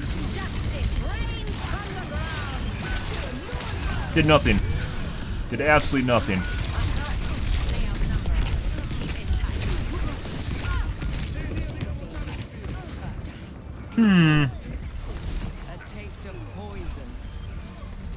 Actually, not even that bad.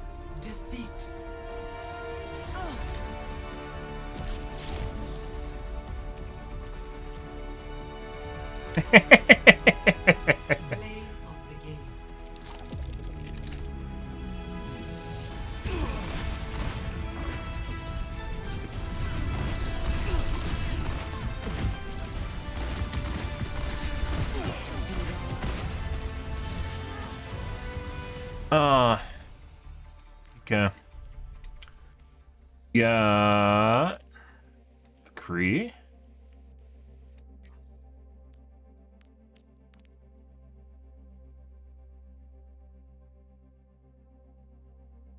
McCree the entire time, or did he have something else to begin the match? Toggled late.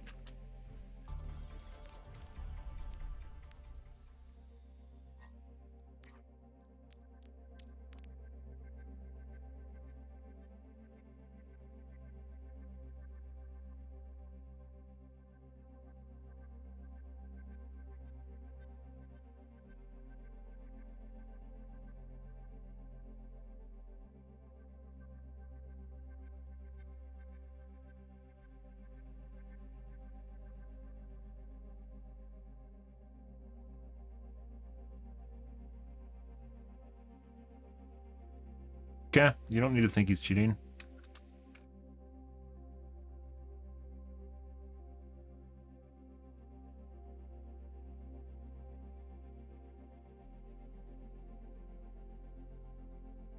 The dead giveaway there, putting aside him missing the weird ass shots, when it looks like he hits shots where I'm going left and right, and then I'll do a sudden movement, he'll hit those, and then I go in a straight line and he'll miss them. Putting that aside, at round one you could see him staring at people through corners. What happens when they don't manage their sight lines properly? Some people can't help themselves.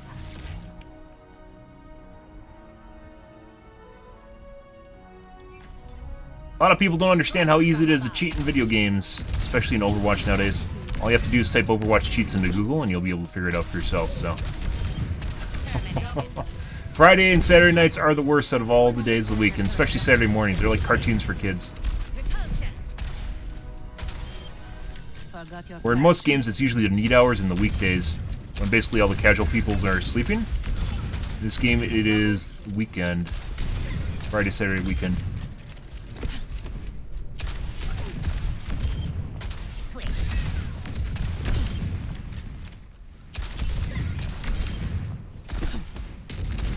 And once again, I don't ban people.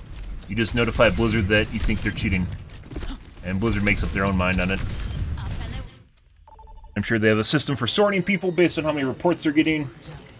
I didn't even call that guy out. Normally, no one ever talks about people cheating in this game. No one at all will ever mention people cheating. That game? had one person that mentioned that even prior to me mentioning it. Normally I won't say anything in game. Had someone mention the Kree is cheating. Isn't that what you want? Even before I say anything in round 1. Which is very, very, very rare. Normally I'll never even mention it in game, mainly because all it does is go, "Nah, you just suck at video games, he plays a lot." Or something like that. It's almost like images are like doubled or something, like FPS frames are doubled or something. Oh.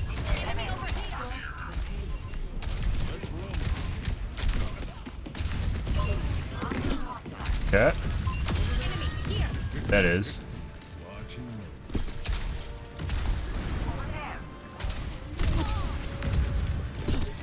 Excellent teamwork.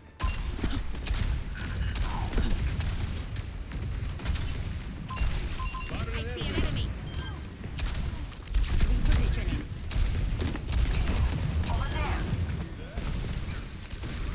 Hmm.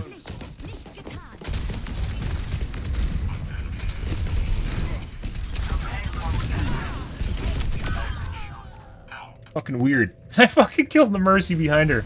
That's hilarious.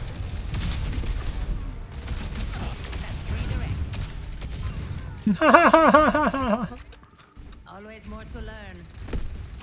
Enemy in sight. Aerial positioning underway. Enemy over here. Yeah, I swear it almost feels like the frames are duplicated. Very weird. Hmm.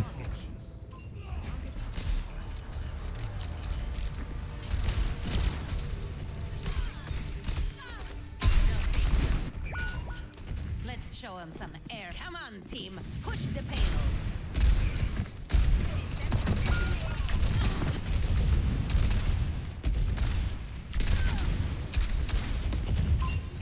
Up and away. I see an enemy. Fucking Anna doesn't miss. Let's go visit Anna. There's also a Widow back here somewhere. Does not fucking miss.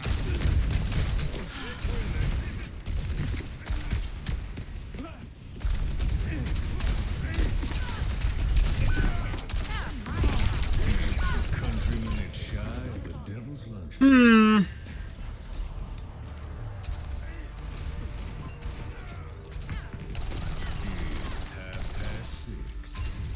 Widow? Okay, my head's in the game. Establishing aerial position. God. Hmm.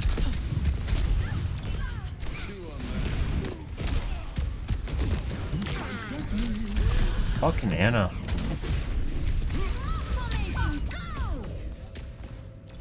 We gotta go back and fucking try to kill Anna, guys. It's the only way we can do this. I'm pretty sure that's why the Widow swapped off. Anna is very likely cheating. We'll see. Good, good, good. Aerial positioning underway.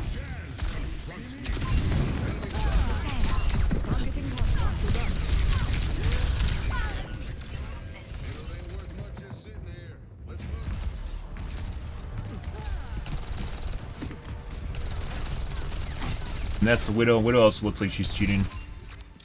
She wasn't on Widow, though. She's missing shots. No, it looks like it's locked to your chest whenever she fires at you. Good.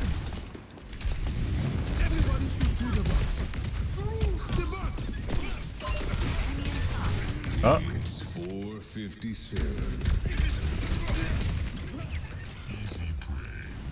Good stuff.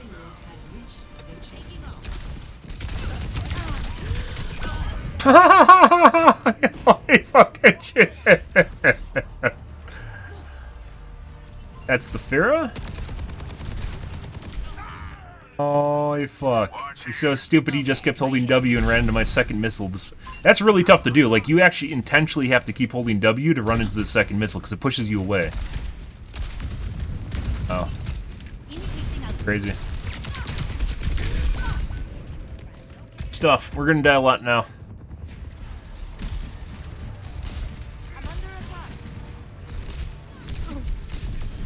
Guy's cheating. Not so sure about the soldier yet. We'll see. Sombra also looked like she was cheating. Still playing Sombra.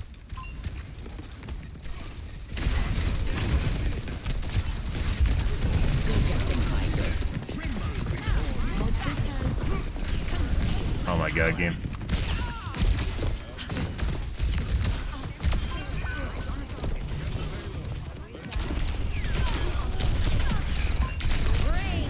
No.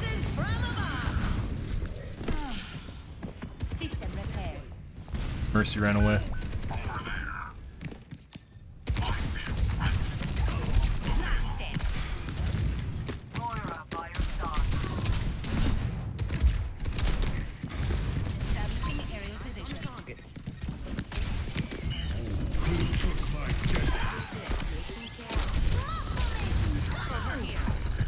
We go back for it.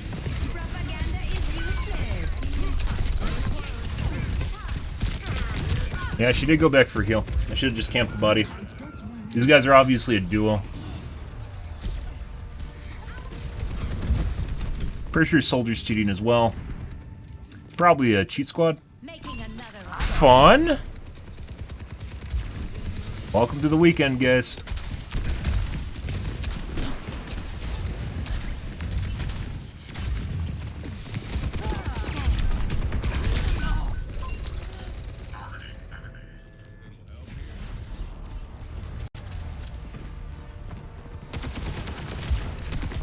Yeah.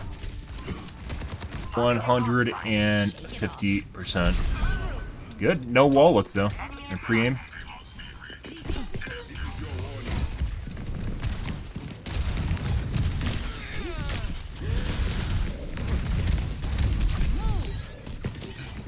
Oh.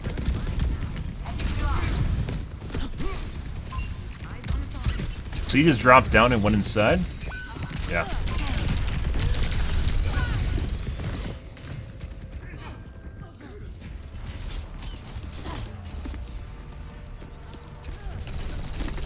Yeah, that's an aimbot. Good. Good shit. So Pharah wasn't initially. It was after he swapped to Soldier. Anna was cheating pretty early on. And then Widow after she swapped to Sombra.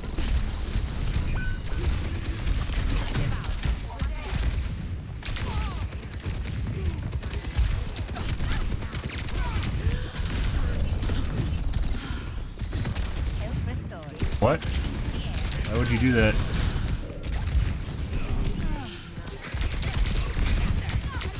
Yep.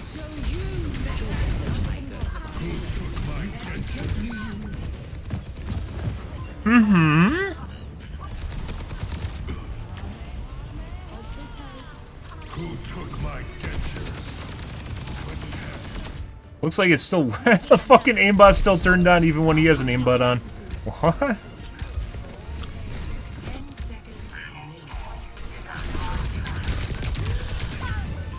Good.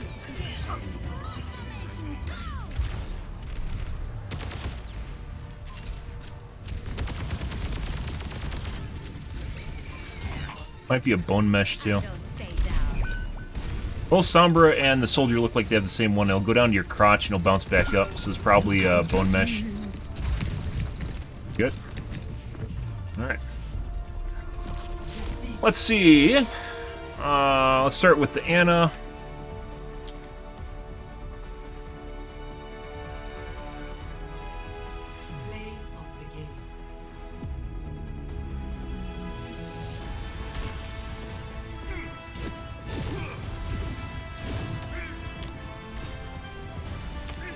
The best Annas in the game, guys, have 60% hit accuracy. You guys are curious about that? That guy never missed a shot. The top 500 Annas have 62-ish% accuracy. That guy never missed a single shot on me.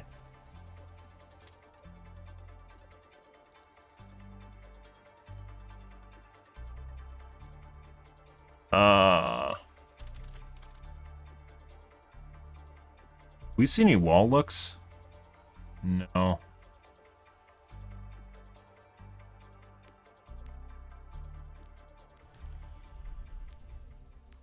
And by the way, we are not playing with top 500. This is fucking plats. These are plat lobbies. So maybe diamonds and occasionally you get a master. Let's see. This guy.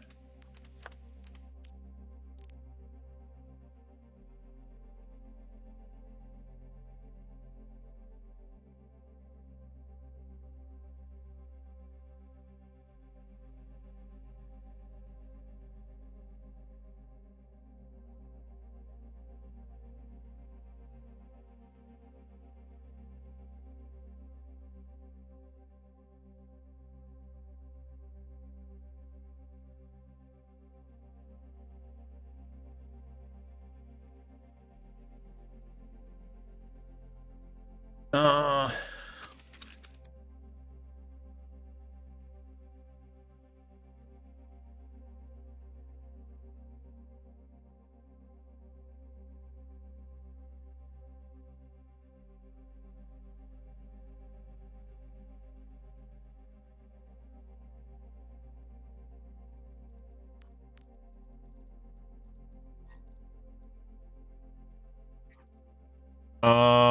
do we just report the Sombra, or do we report the soldier?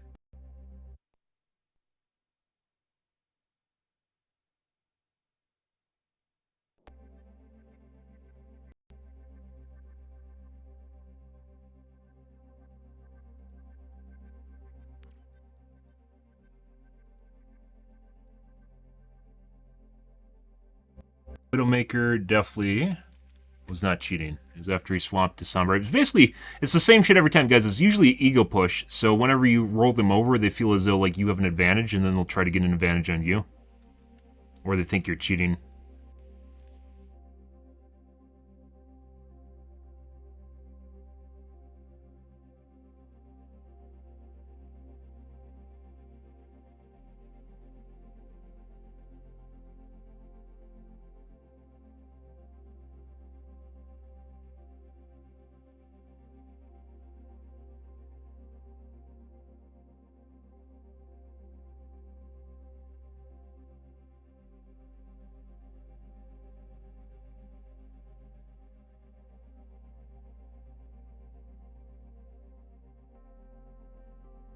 Reported Jiren, an ATB was a soldier.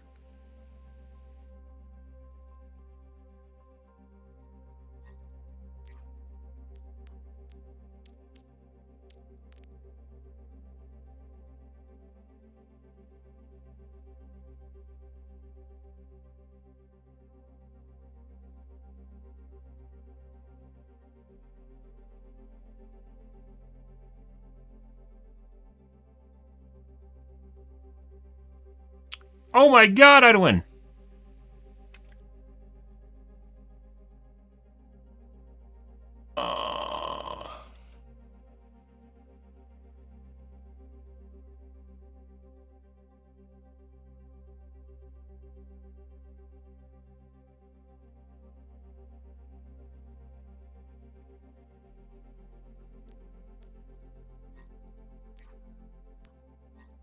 Burner?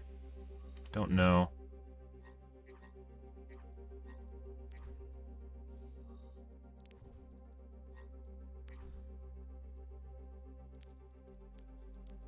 Ah, it's the Master Diamond.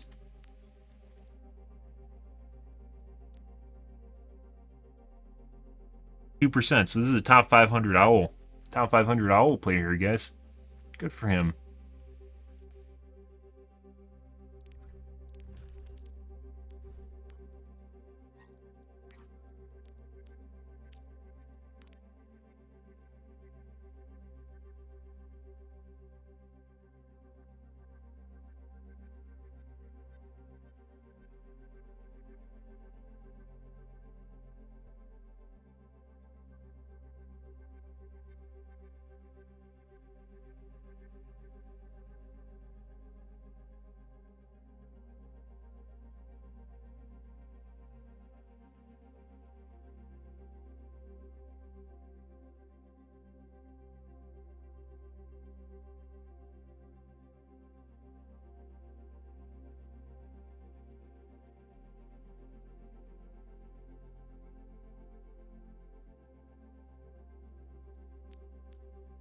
We got AMD 7950 X3D right now? Yes, I do.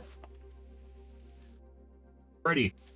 Yes, I do. The weird fucking thing right now is that for some reason it feels like my FPS is going like this. It feels like my screen is blurry or vibrating or something. I don't know if it's my monitor or what's going on here. It happened after it changed to my new CPU. I don't know what it was. Was it worth it? It feels different. It feels different. We're running into a significant number of cheaters. That's just the way Fridays and Saturdays go, though. The last couple games we actually did pretty horrible. Direct shots seem to be higher than normal, though. Is it worth it? I think what the end of the question here is you'd probably be better off buying a 7800X3D than either the 13 or the 7950X3D. That's obviously not out yet. It's not an option. But I like having the idea of extra cores. We had a lot of cheaters tonight. Off now. I think it's like after I changed my port, it started feeling even weirder. I'll tweak this later after I'm off stream, so. Otherwise, yeah, it does feel different. I do feel as though it's better, but I don't think it's perceivable to most people, and I don't think most people notice. I got corruption on my left monitor, too. What the fuck is this? Looks like my monitor's moved over, like, pixels or something?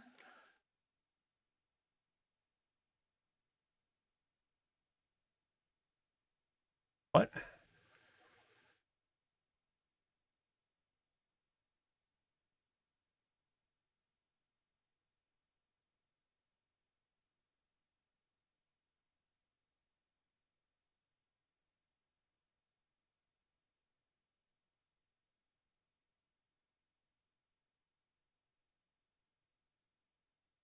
And try changing this.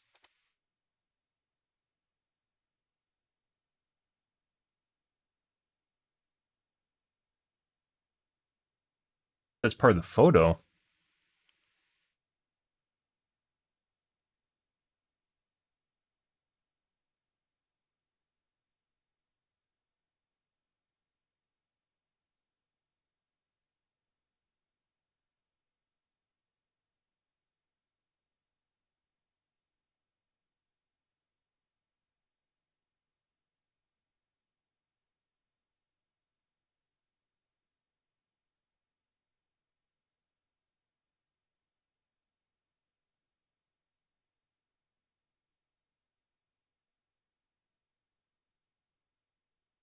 Oh, maybe it's part of the photo.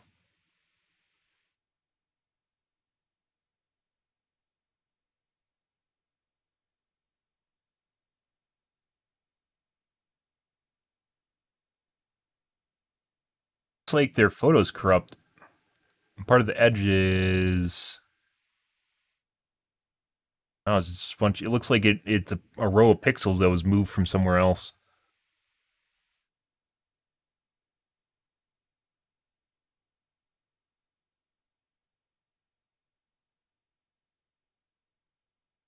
Okay, well.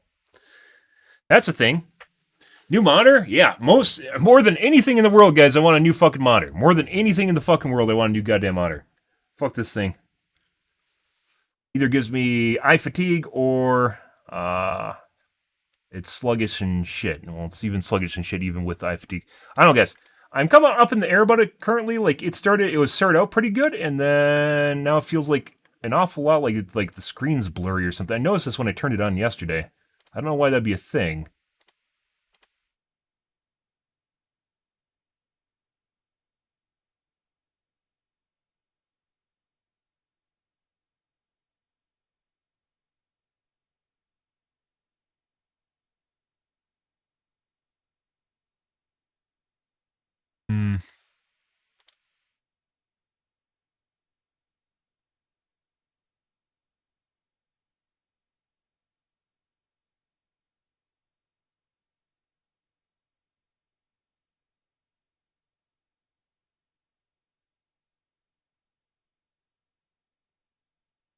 Is Windows 11? Yeah. I have a UE mod for it. Why can you move the taskbar? Because Windows 11 UE sucks dick. It's a program you can get. What's it called? This guy.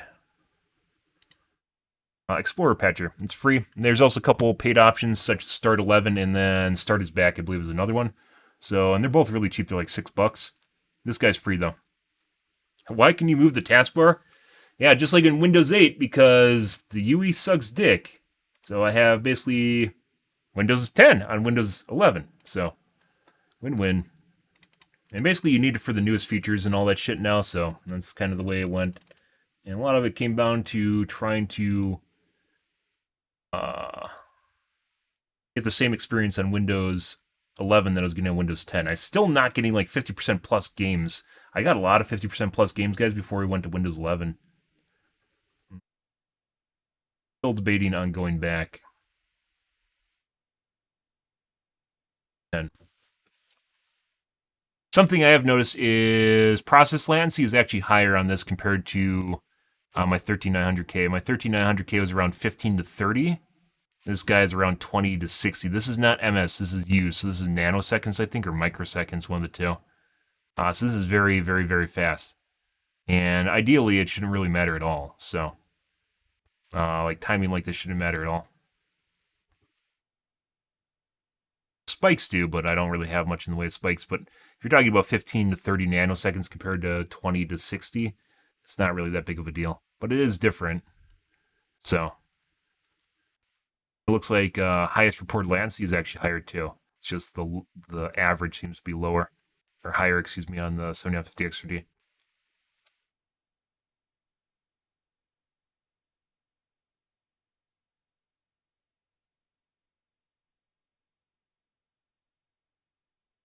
Very weird. I need to do some more messing around with it, but whichever loses is going back, so. Alrighty, guys. I'm out here for this evening, guys. We had some pretty decent games at the start of the evening and then turned to shit. That's just the way it goes, though. But I'm out here for this evening, guys. If you are new to the stream, you enjoyed the bullshit, enjoyed the fun, you enjoyed the cheaters and cheat evening, make sure to follow button in the top right-hand corner. You stream every day from evening to late night in GMT-6, so 8 to 9 p.m. Central Standard Time to 1 to 2 a.m. Give or take, it depends on what's going on in my life, what's happening, etc., etc., guys. The usual shenanigan. I am out of here for this evening, guys. Tomorrow will be more of the OW2s. We'll continue on with the tweaking here. It actually felt pretty good up until the point at which I swapped to a different port. And that actually seemed to make things worse. So, I don't know, guys. Yeah. I'm out here for this evening, though, guys. Thanks for watching my stream, as always. And I hope you guys have a wonderfully fantastic Friday night and Saturday morning. Have a good day, guys.